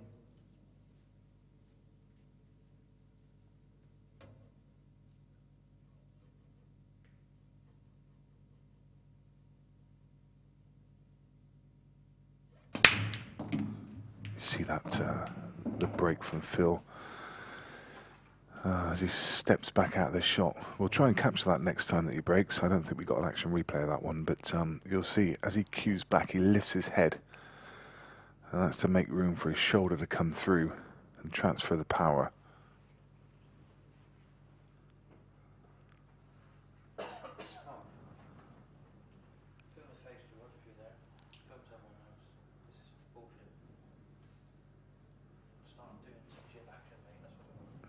So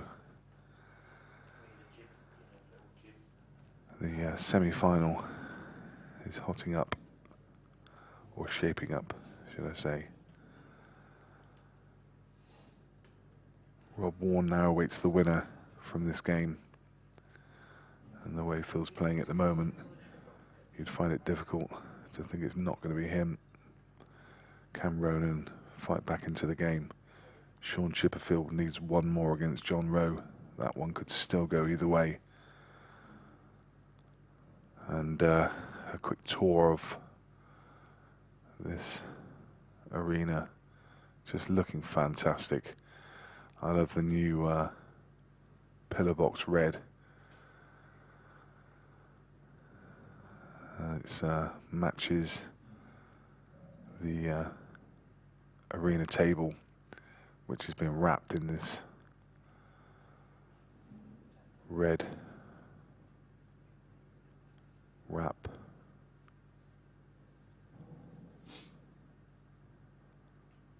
The place just looks fantastic.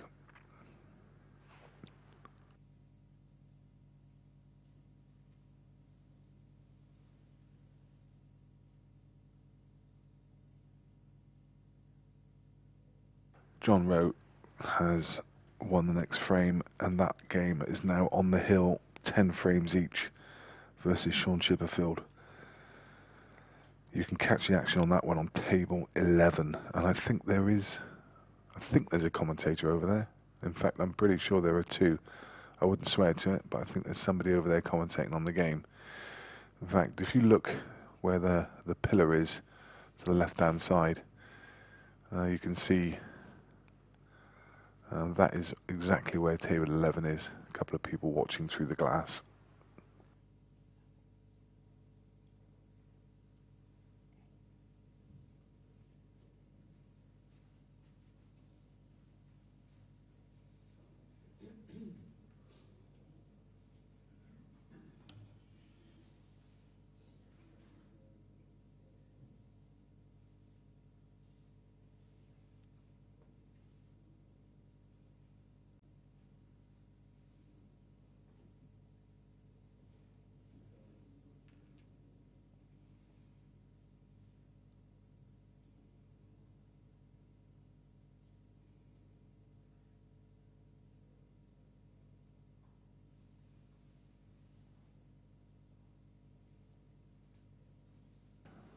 Scott Watson mentioning the referees shouting 10 seconds and counting down must be off-putting when the players are on their backswing. Well, on a 45-second clock, what would you have? Would you be better off just...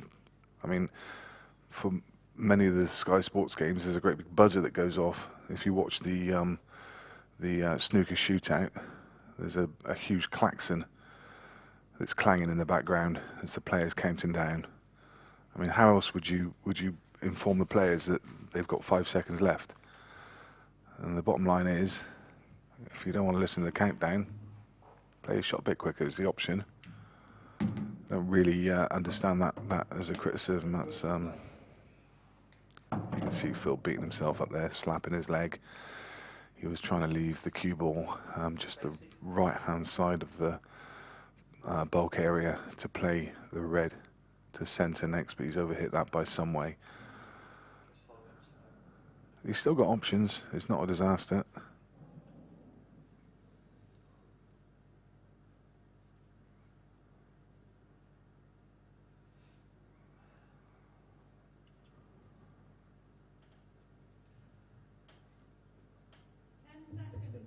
Extension called.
Fletchley saying that the table looks small. I guess it really depends what you're comparing it to, in comparison to a snooker table or something like a Racing or a Blue Diamond. Then it is smaller. It's a standard Supreme Supreme winner, which is fairly standard to the UK pool scene. It's probably the table that you see most often in pubs and clubs. There are other tables available, but this is the one we prefer to use. We think it's the best. It's 7 foot by 4 foot, which is standard playing surface for any English 8-ball rules.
Frame 17, Ronan McCarthy to break, trailing 9 frames to 7.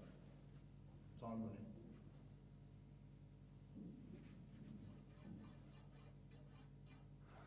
Ronan needs to find a break. He's been dry in his last 4, and he's not dry this time. Finds 2 yellows, and noticeably, on one of the first time he times the ball properly, the rack is clear, and the referee can just simply remove it from the table. So, yellows should be gone.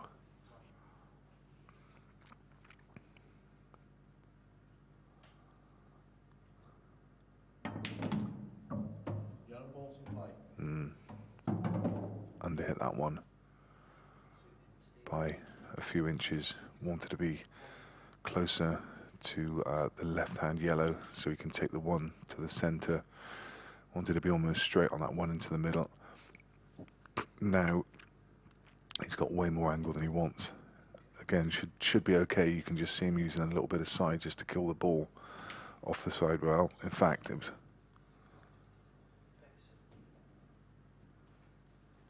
that was a kick for sure. You could see the way the cue ball reacted. He had way more angle than that. And the cue ball's almost gone straight on.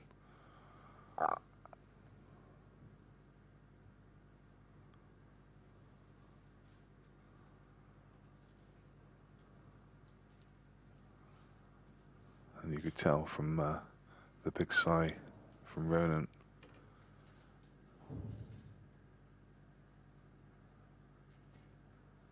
Sean Chipperfield wins that Hill game against John Rowe, and there are 3 players now through to the semi-final. Rob Warren will play the winner of this game. Sean Chipperfield will play Declan Brennan.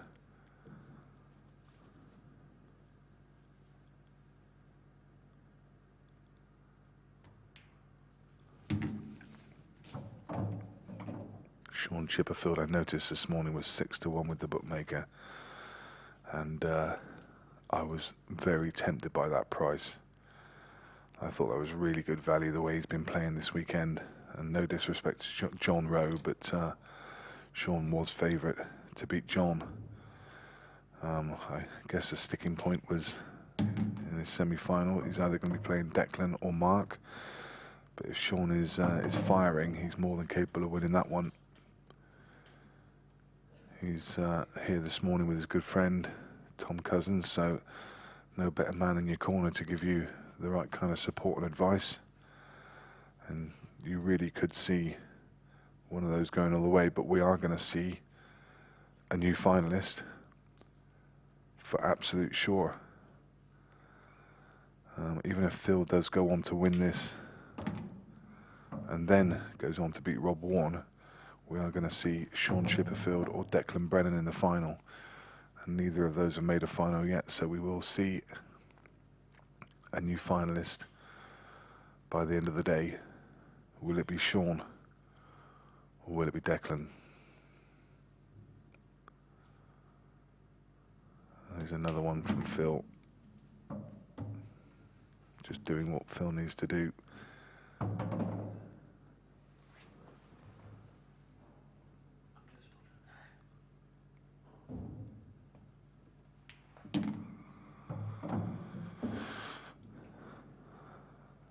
Red down the rail, leaving a black to middle to go on the hill.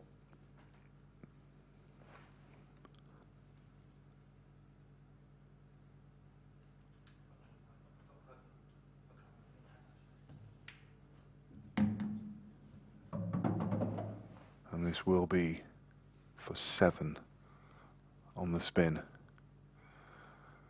From 7-3 behind to 10-7 ahead. Ronan had a big kick, and it's cost him the frame. It's hard to see how he can get back into this now. Has to beat Phil Harrison 4 frames to 1. He's got the ability, he's got the tools, He's got the class. But is Phil going to let him?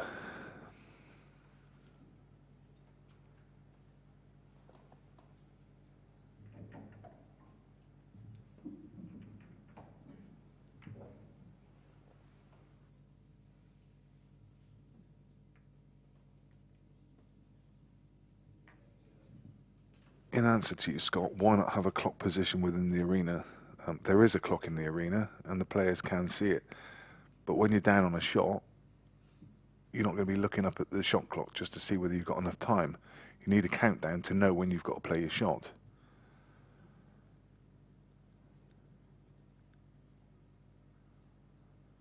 There needs to be a noise of some description, whether it's a beeper or a klaxon or somebody giving you the countdown. There needs to be a noise so you know how many seconds you've got left. When you're focusing on your shot, you can't be looking at a clock at the same time. I mean, you know, you could run a poll and ask the players which they would prefer, whether they would just prefer to guess or whether they would prefer to have somebody tell them. And I can guarantee you they would prefer to have somebody tell them.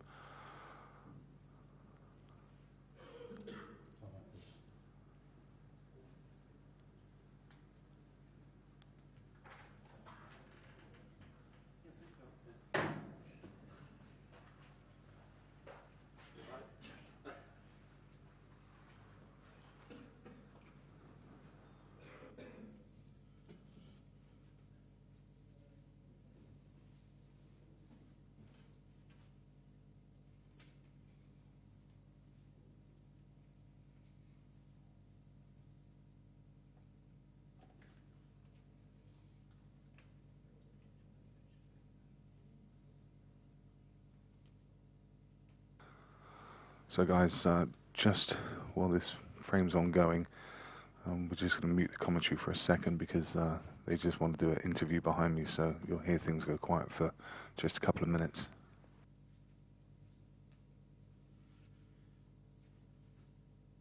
Thank you. Time running.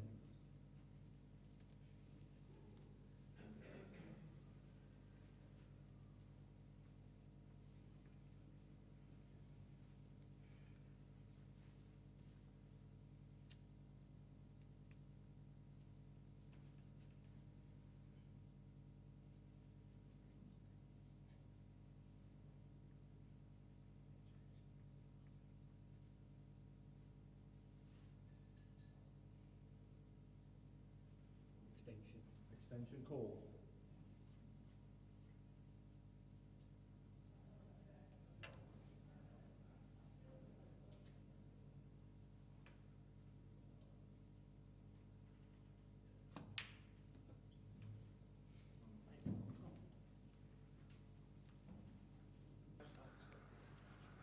Sorry about that, guys. Just a quick promo for the Morocco Masters, which is coming up later in the year. And that was an unusual miss there from Phil, and he's thrown a bone to Ronan. Now Ronan is going to have to take this. If he can take this and break this next and get back within 10-9, then the transfer of pressure goes back onto Phil. Phil's loving life at the moment at 10-7. He's comfortable.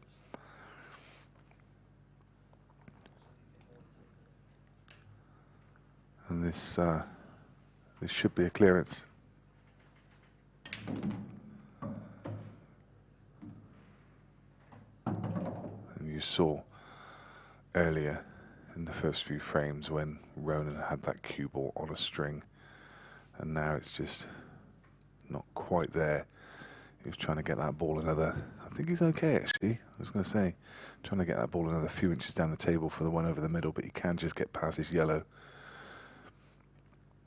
Yeah, it's fine. So clearance is still on.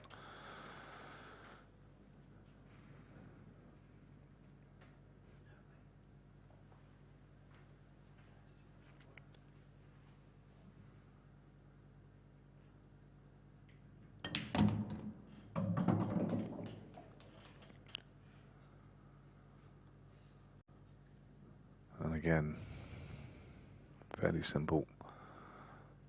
Bit of right hand side, just to swing the cue ball across to the left hand side of the table. And another straight black into the middle to pull back within 2 frames. Which he does, and you hear someone in the background cheering him on as Phil quickly steps away for a bathroom break. So I'll do the same. You can see just the left hand side. Carl O'Donoghue was just the person who was running off, so maybe just taking his chance at this exciting point of the game.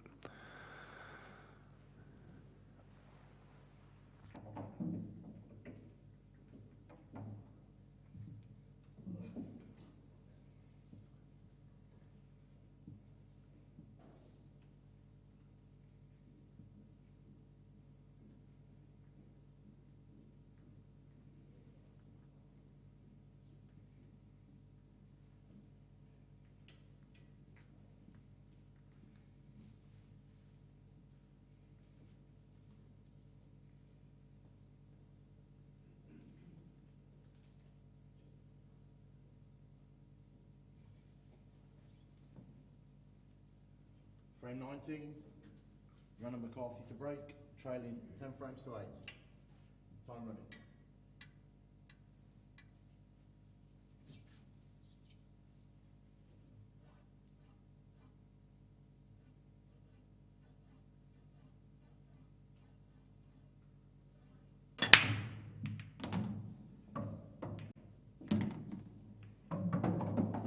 Yet again, Ronan does not time a break. And you can see that cluster that's been there just every time. You can see no transference of power through the pack. And cue ball screwed right back into the corner. Unforgivable in a must-win frame. And it's pretty much just handed the match over to Phil Harrison.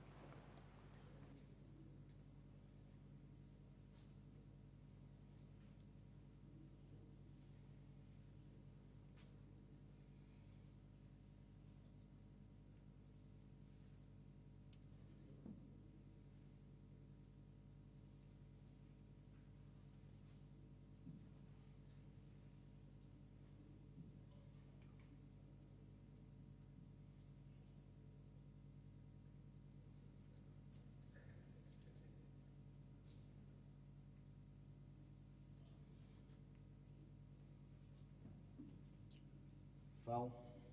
Ball behind the break line. Time running.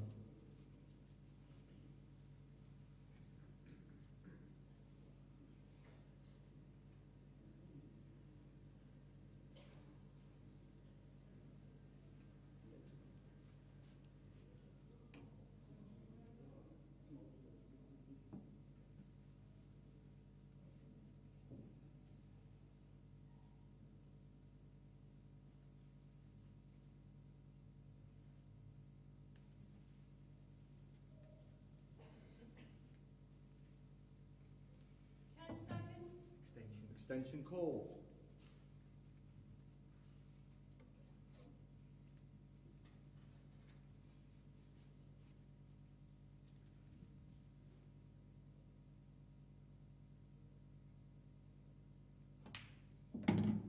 Yellow ball's in play.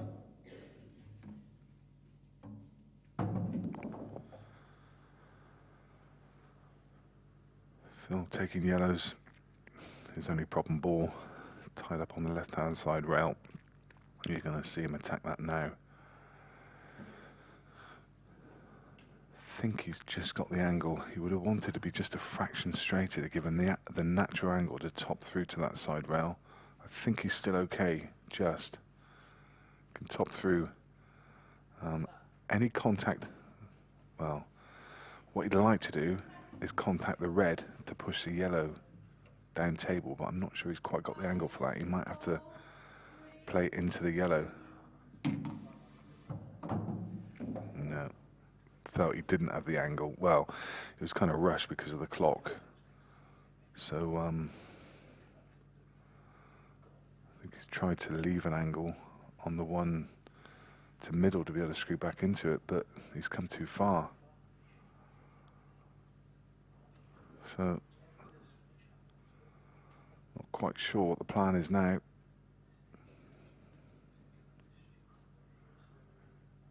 Even if he could have attacked it from below. This is a tough clearance now. 10 seconds. Phil's used his extension. 5, 4, 3, 2. No good. Now can he play the yellow into the side rail and pot it off the back of the yellow?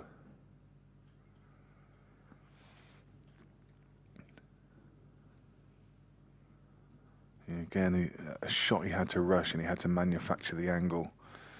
Just not had the cue ball control, and the clock is costing him in this frame. Just not getting the thinking time he needs. He had to rush the one in the middle when you felt he almost had the right angle to go into the red and yellow. I think he's going to go for the shot I mentioned.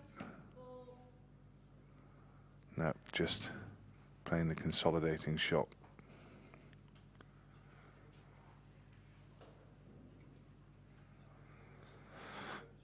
Ronan can duck here.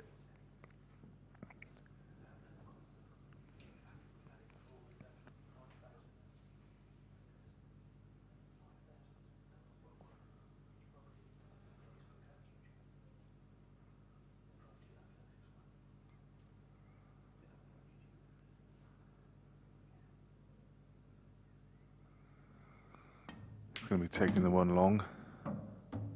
Oh no.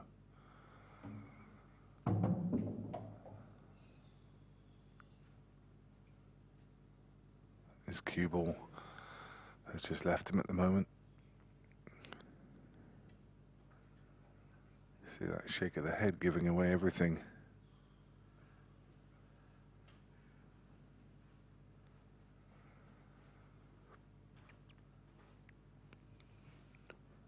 Can still get safe.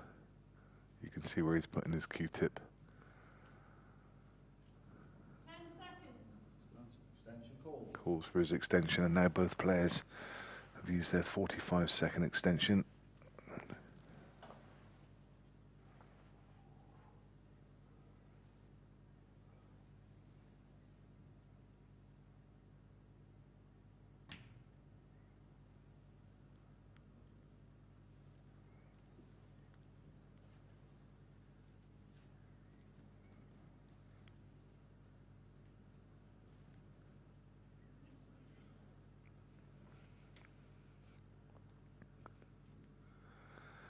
Yeah, that could... Porrick suggesting that Ronan could have played the red onto yellow. I think that was probably in his mind, but because he came so close behind that red, it took away that option. I think what he's not left a gap here, has he? Has Ronan left a gap? Oh, that is careless. That is really careless. Should never have left that. And the angle. Wow. This looks perfect. Yellow goes to middle. Doesn't have to do much with the cue ball. He's going to be guaranteed to be on the last ball.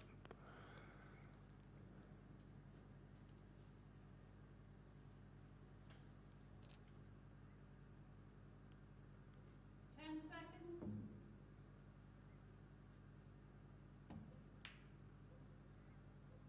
Oh. You could see it tracking towards the top lip, and you just wondered whether it was going to... Sometimes at the right pace they hit that top and fall, but it was just too pacey.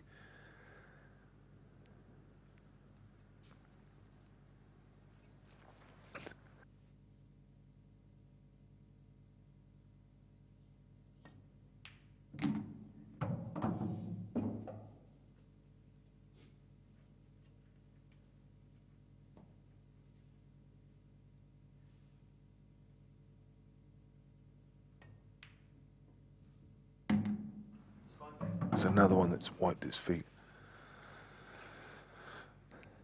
A nervy ending to the game.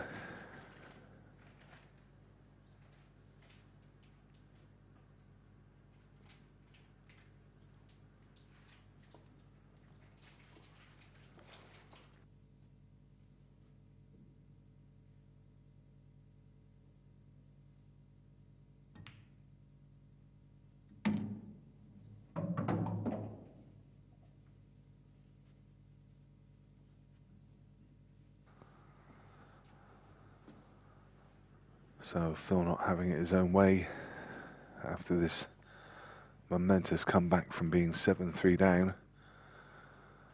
Ronan just needs to clear these last few balls. And he's going to put it back within one and put the pressure back onto Phil's break.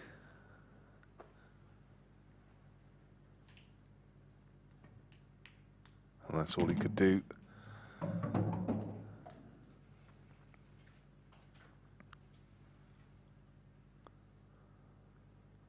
Phil will be mortified that he had a chance, and a decent chance. He's just not taking it. Ronan gratefully accepts and pulls back within one, but it is going to be Phil's break in the next. The pressure will be on.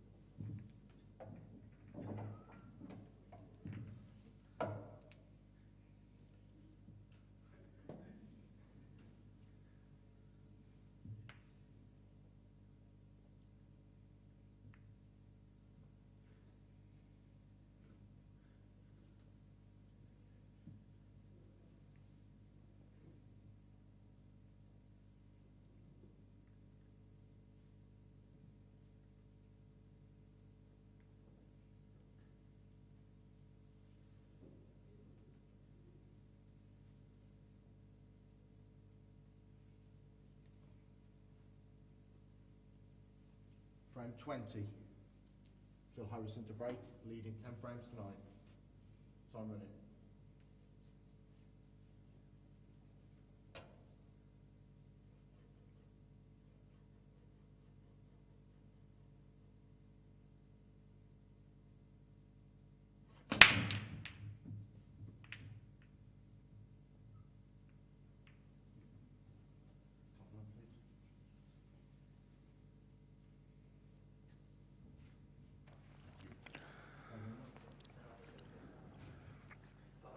And Reece Cole, please don't be defending Paul Moulding there. He's pulled off some howlers this morning. Mistakes all over the place, let me tell you. Sorry, he's the first one to criticise me, so I'm going to let him have some back. So nobody's allowed to defend Paul Moulding. If he makes a mistake, I want everyone to pounce on it, please.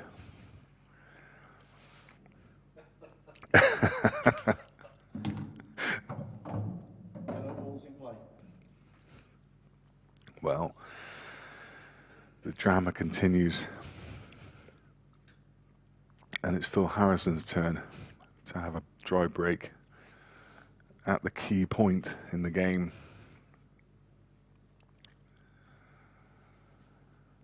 And all Ronan would have hoped for was a sniff, and that's what he's got. It's not a pretty table, but he won't care. He just wanted a chance at it. Tough plant coming up here. Great shot.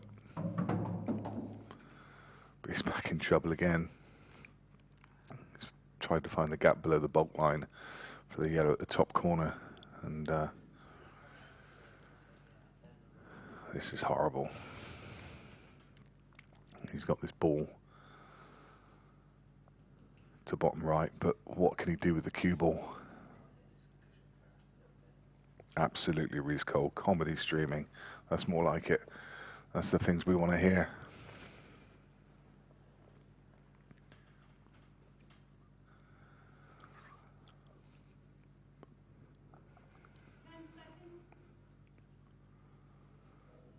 can't do anything with the cue ball. Just too straight. 3. Yeah, push first. Push first just to bounce it out. But the problem is here, what is the plan for the ball above the black?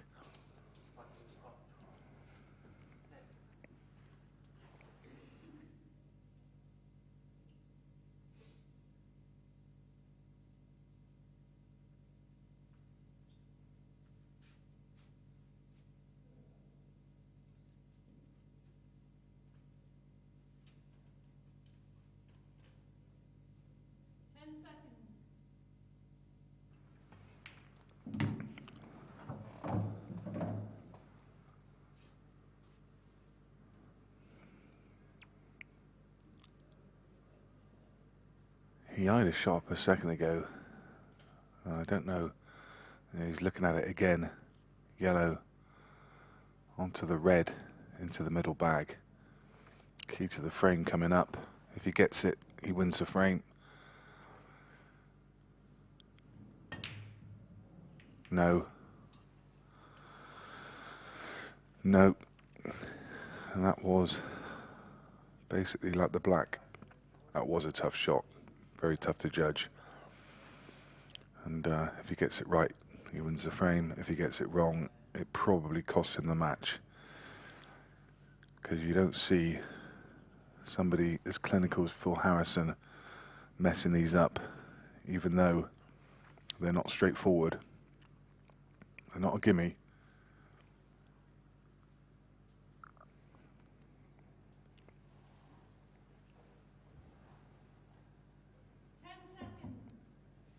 Extension called.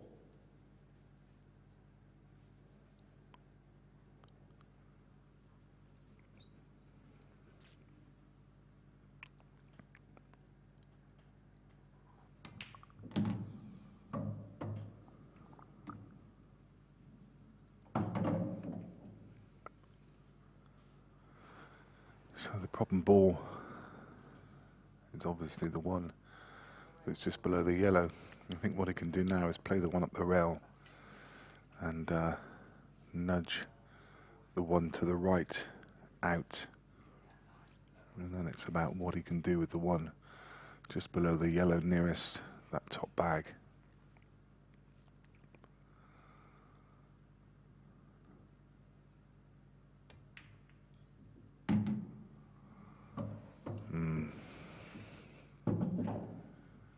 He's tried to catch that full ball, push it towards the right hand pocket, and then hope for an angle where he could get into the other problem. And suddenly a glimmer of hope for Ronan.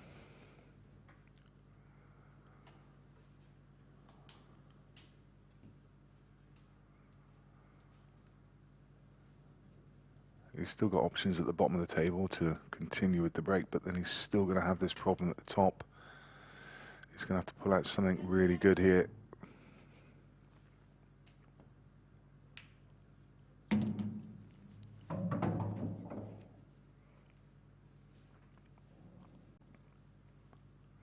I think he's got a duck. He's going to snook in behind the red.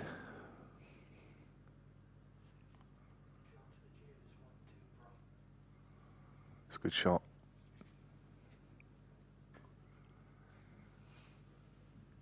It's definitely the right thing to do.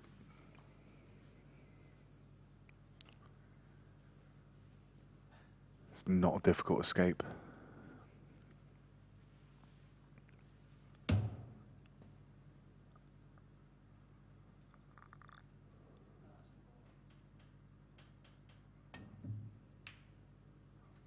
Has he made it? Wow. Pots it top corner. What is he left with? You can see the wry look on his face.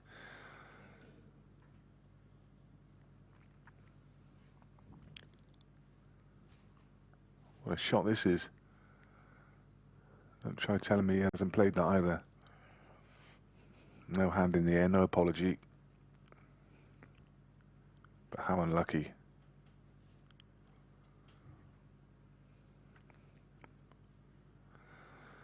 Does it cut to middle? 10 seconds. The cue ball is going to be running. Don't think it does. 5, 4, 3. He's doubled it to top corner. Trying to get a safe cue ball. Probably the most sensible option.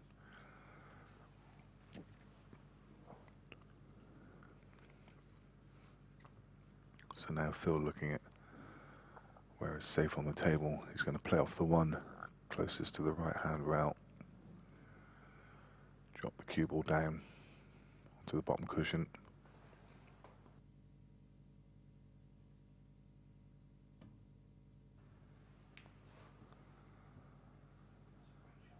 It's a good shot.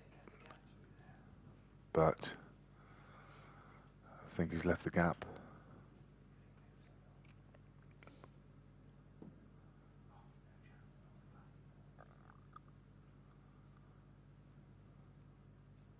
You can see left hand side on the ball just to bend it, and you saw the ball just move slightly. There's going to be a similar shot back from Phil. He's going to run down onto this red closest to us. Again, just looking now where he wants to leave Ronan.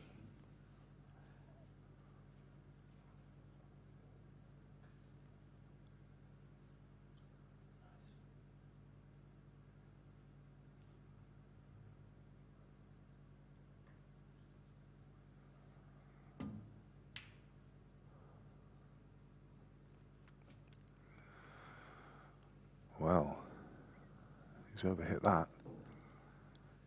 And this yellow is makeable. I'm not convinced that he's going to go for it because he can't hold for the other yellow, so he's just going to play off it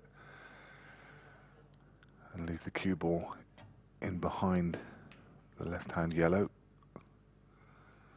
Again, that's a bit loose. Should have been tight in behind the yellow.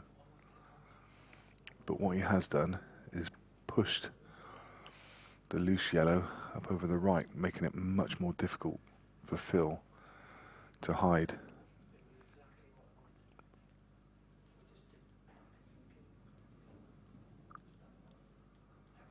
I think I would be looking to just glance off the red that he's closest to and leave Ronan, well, about where you see on the near rail to us, the left-hand Supreme logo, just there. 10 seconds is called, and Phil having a race down. 3, 2, 1. It's a good shot. It's a good shot. Actually, it's a better option because he's taken away. If he'd have flicked the ball that I mentioned, the only thing is that I like about the shot that I mentioned was if you flick that first red, it opens up those two reds for later in the frame. Oh, where's the white? Oh, he's okay. He's okay.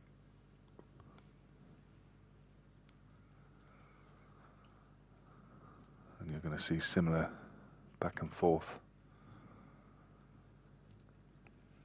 until somebody can get a telling snooker.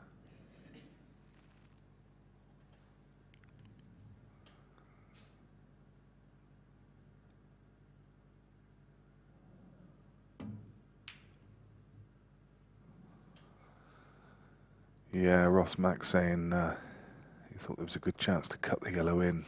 It was my first instinct that he could cut that in, but the white ball would have been running. And when you say hold on the two reds, you were trusting very much to luck. And these players try not to rely on luck, so I understand why Ronan played the percentages there. Absolutely. This is more telling. This is better. The reason I say it's better is there's only the red and the black at the bottom of the table now, so not so much to hide behind. Now that yellow's in the wide open. Phil may be forced to attack from here. I don't think he wants to, but I think he's forced to. I think he has to go for the long red.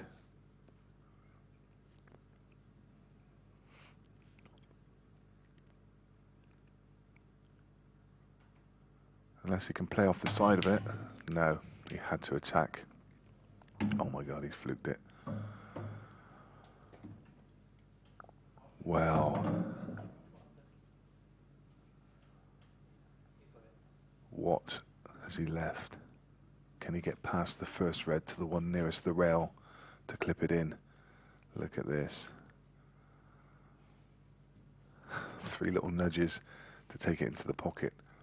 And the key to this now is whether he can get past that red. I don't think he can get through to the one on the rail. Both players, in fact, Phil's taken his extension, so has to be wary of the time. Referee just about to call 10 seconds.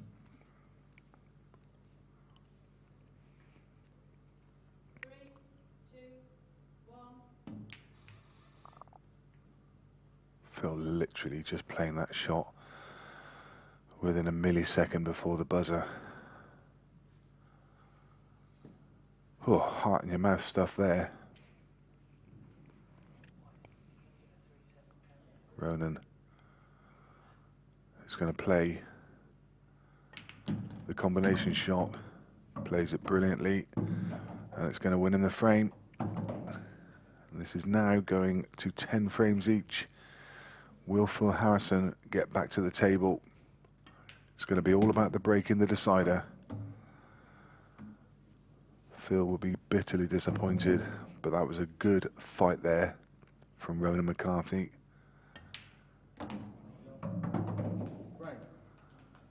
Wow, what a game this has been. Ronan McCarthy was 7-3 up. The next thing he knew, he was 10-7 behind. 7 frames on the bounce from Phil Harrison. Ronan McCarthy has dug deep and won the next 3. I said he had to win 4-0. He's won 3 of those 4. It's his break in the last. Can he get across the line? What a game.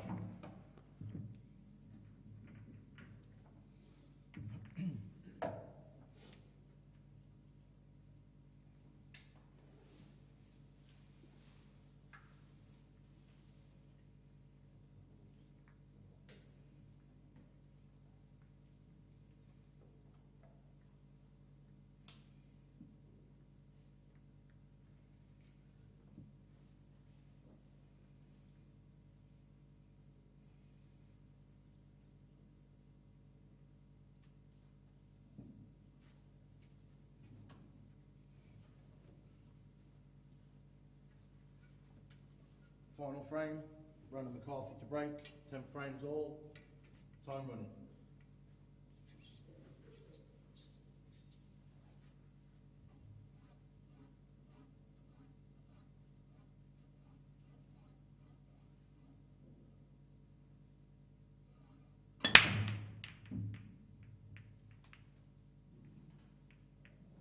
Time that, please. Can you believe it? Thank you. Time running.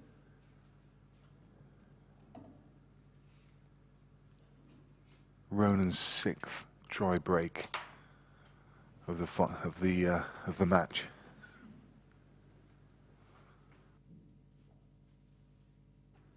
Head in his hands. He knows that break is ultimately could well cost him the match and his chance at this title. 10 seconds. Extension called.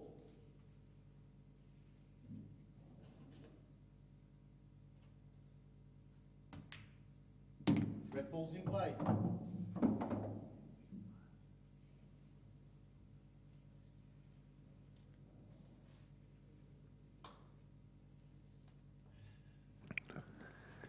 So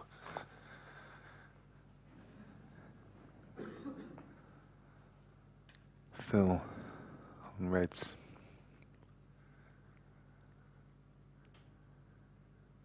It's really all about that one on the top rail, and he looks perfect to get on it now.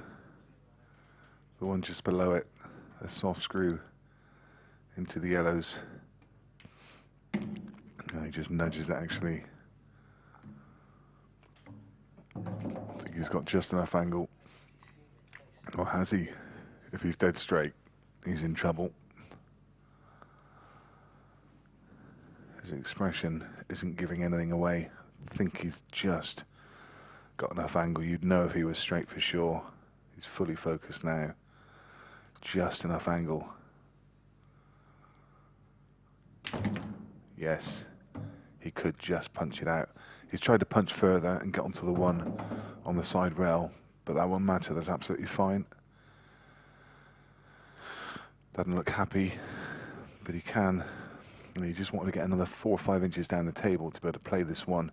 Much easier if you can play the one up the right-hand rail first and take the one in the bulk area to get down onto his last red. But this should be fine. He can play the one to top left, come back across the table and leave himself an angle to come down table.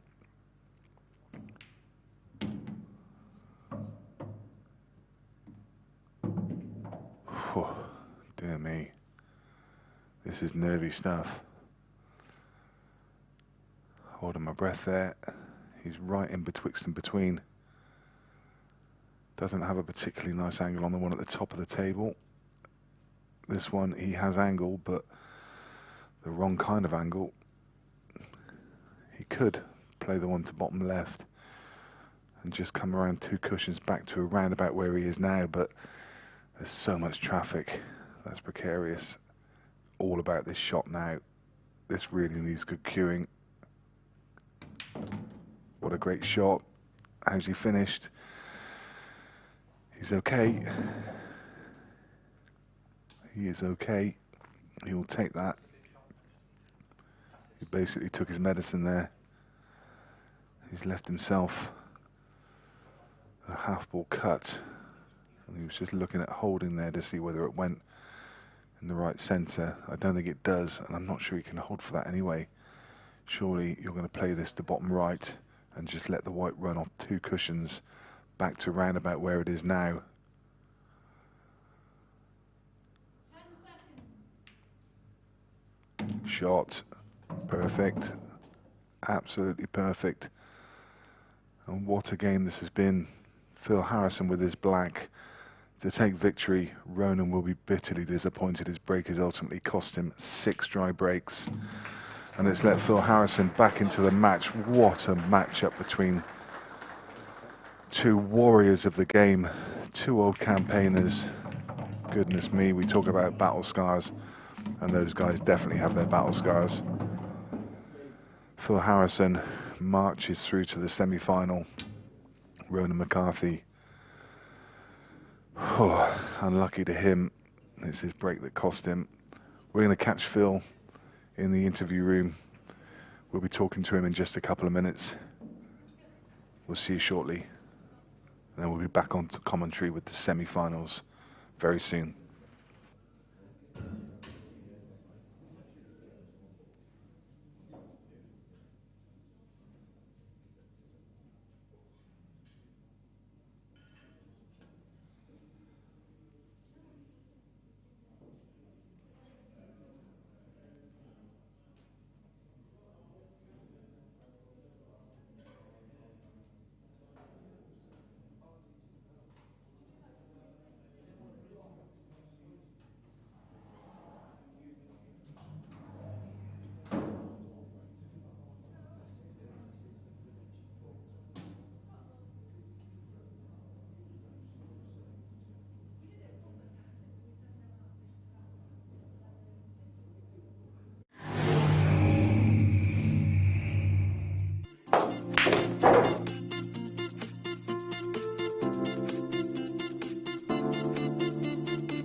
What a match between two old campaigners of the game. Phil, what's it like to be involved in a game like that? 7-3 behind, you come back to 10-7, then he comes fighting back at you again. Yeah, I was just trying to hang on to him really at the start, because obviously, I don't know, was I 3-0 down? I can't remember, but 3-0 down, and we had like a tactical frame in the first frame. Of course, he thought, I ain't got a clue what I'm doing, because I don't practice with nobody. You know, the last time I played him was the last tour, so I didn't have a clue what to do. And I could see he was a lot better clued up than I was with that, but I just kept trying. I just kind of keep playing, just keep getting a frame, and you know, just keep trying to hold on to him, because you know, he's a great player, Ronan. I mean, he's been about donkey's years, and so I was happy to hold on to him and then get the momentum, and the break sort of swung in my favour, and then I got the 10-7. I think I've just got a red. I've got a red, but for some reason I put so much pressure on myself to knock it in. I got the extension and everything, and then I just looked down there and I just couldn't even see it. So missed it by a mile, and then he does what he does. He comes back at you. I said at the top of the game, I thought it was going to be a game of breaks, and breaks kind of decided it as well, didn't it? I mean, it was a high quality game. 8 breaking dishes, 5 reverse dishes, but Ronan had 6 dry breaks, and ultimately that's going to cost you against a player of your. Yeah, exactly. Yeah. I mean, to be honest, I don't remember Ronan missing much, to be honest. No. And I did miss 1 or 2, but I did feel like at the start I was having to take out maybe the more trickier finishes for the start, and I did get a couple of them. The balls weren't coming out for you on the break. The first few, I mean, his cue ball control in the third frame was some of the best I've ever seen. Yeah. And the balls seemed to be coming out for him early. Yeah. Every time you broke, they were splitting, but you were getting clusters, and it just wasn't quite there. You were having to work for the finish. Well, we don't like clusters, do we? We just like to roll them. But it's better really for the, you know, it's better to see games like that. You know, it beats to, you know, try and work out the balls and try and work out which way to go, and you know, because the rules, it's like it's no good rolling the ball over the pocket, because then the bloke just comes in and rolls the ball on top of it. And on our small table, that's quite difficult. Stops you getting bogged down, so there's the frames that have to progress. Yeah, they do. Yeah, that's very true. They do. Yeah. But you have an unbelievable record in our events. What do you put that down to? Sorry. You have an unbelievable record in the Supreme Pool Series. Yeah. I mean, I love playing here. You know, I like I kind of like the format, you know, but it is grueling, and it is, you play one game and then 4 or 5 hours later you'll play another one, and then if you do stay in the winner's bracket and you're waiting for the losers, and I know what that's like, you'll bang on the losers side. So sometimes it's nice if, what's the word, you know, so sort of like you'll keep playing. It's better than having to keep taking big breaks. Do you feel that the losers can sometimes have an advantage because they've just been on the table constantly, they're staying warm, whereas you've been back in the hotel room with a cup of tea? And that's exactly the point. I mean, I played an event a couple of weeks ago, and exactly the same thing happened. I mean, I got through the winners' side, and I waited quite a long time, and the guy that was in the losers' side, he managed to get through on the very, very last match, and then we did the quarterfinals, and then he battered me, you know. And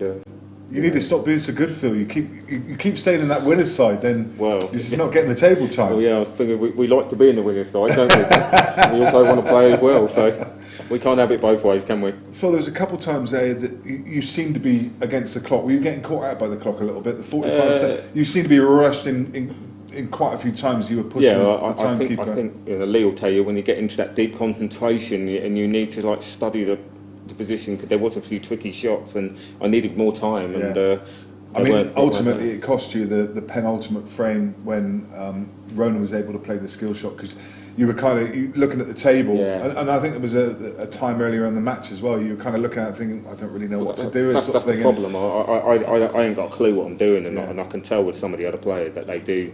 You can see that they're playing against each other, and I mean, I'll play in my shed, you know, and you know, my little George will have a game with me, and we just muck about. But so I have no match practice at all, really, and so I come here with hope. And you're doing all right with it though, Phil. So how much, you know, when the referees are calling the 10 seconds and they count you down, how much are you able to hear that? Because you do have a... I could hear. You could hear it? I could hear that out there, but... Is it off-putting at all? Sorry? Is it off-putting? I guess when they do 10 seconds, you don't know what you're doing. Yeah, no, but I mean, do you just get over the fact that there's a referee? Yeah. For 5, 4, 3, 2, 1. That's just normal. I mean, the referees are good, and they're doing really well, and they're good, and they help me out. They helped me out all my life. Tapping tables after 30 seconds and business like that. They've always been good to me, and so it does catch you out, but I think it catches most people out to a degree. The extension does help, because if you're struggling, you get one a frame, so that exactly. Sort of gives you. Yeah, it does. Yeah, it takes a little bit of pressure off. Yeah, it definitely does. Yeah, but there's sometimes. I mean, I only just realised at the end of the match that there's a scoreboard there with one a piece on it, and I realised that's the reason why.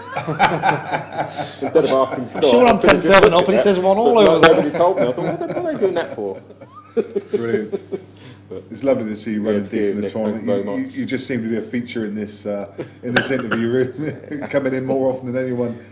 Great deep runs. Good to see you again. Best of luck. Thank you very much. Thank you. Who have you got in the semi? It's Sean Chipperfield. Sean Chipperfield and Declan Brown will be in the arena. Yeah. And then you'll be in the semi-final.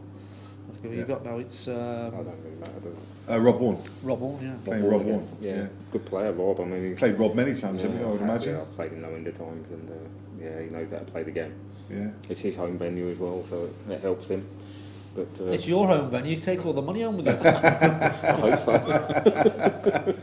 Always a pleasure, Phil. Best of luck. Thank you very much. Cheers, Right, that's Phil Harrison. He's playing a semi-final in a second. You heard the game that's on the arena table. We're really looking forward to that one. It's not going to be long until the semi-finals are underway, so stay tuned.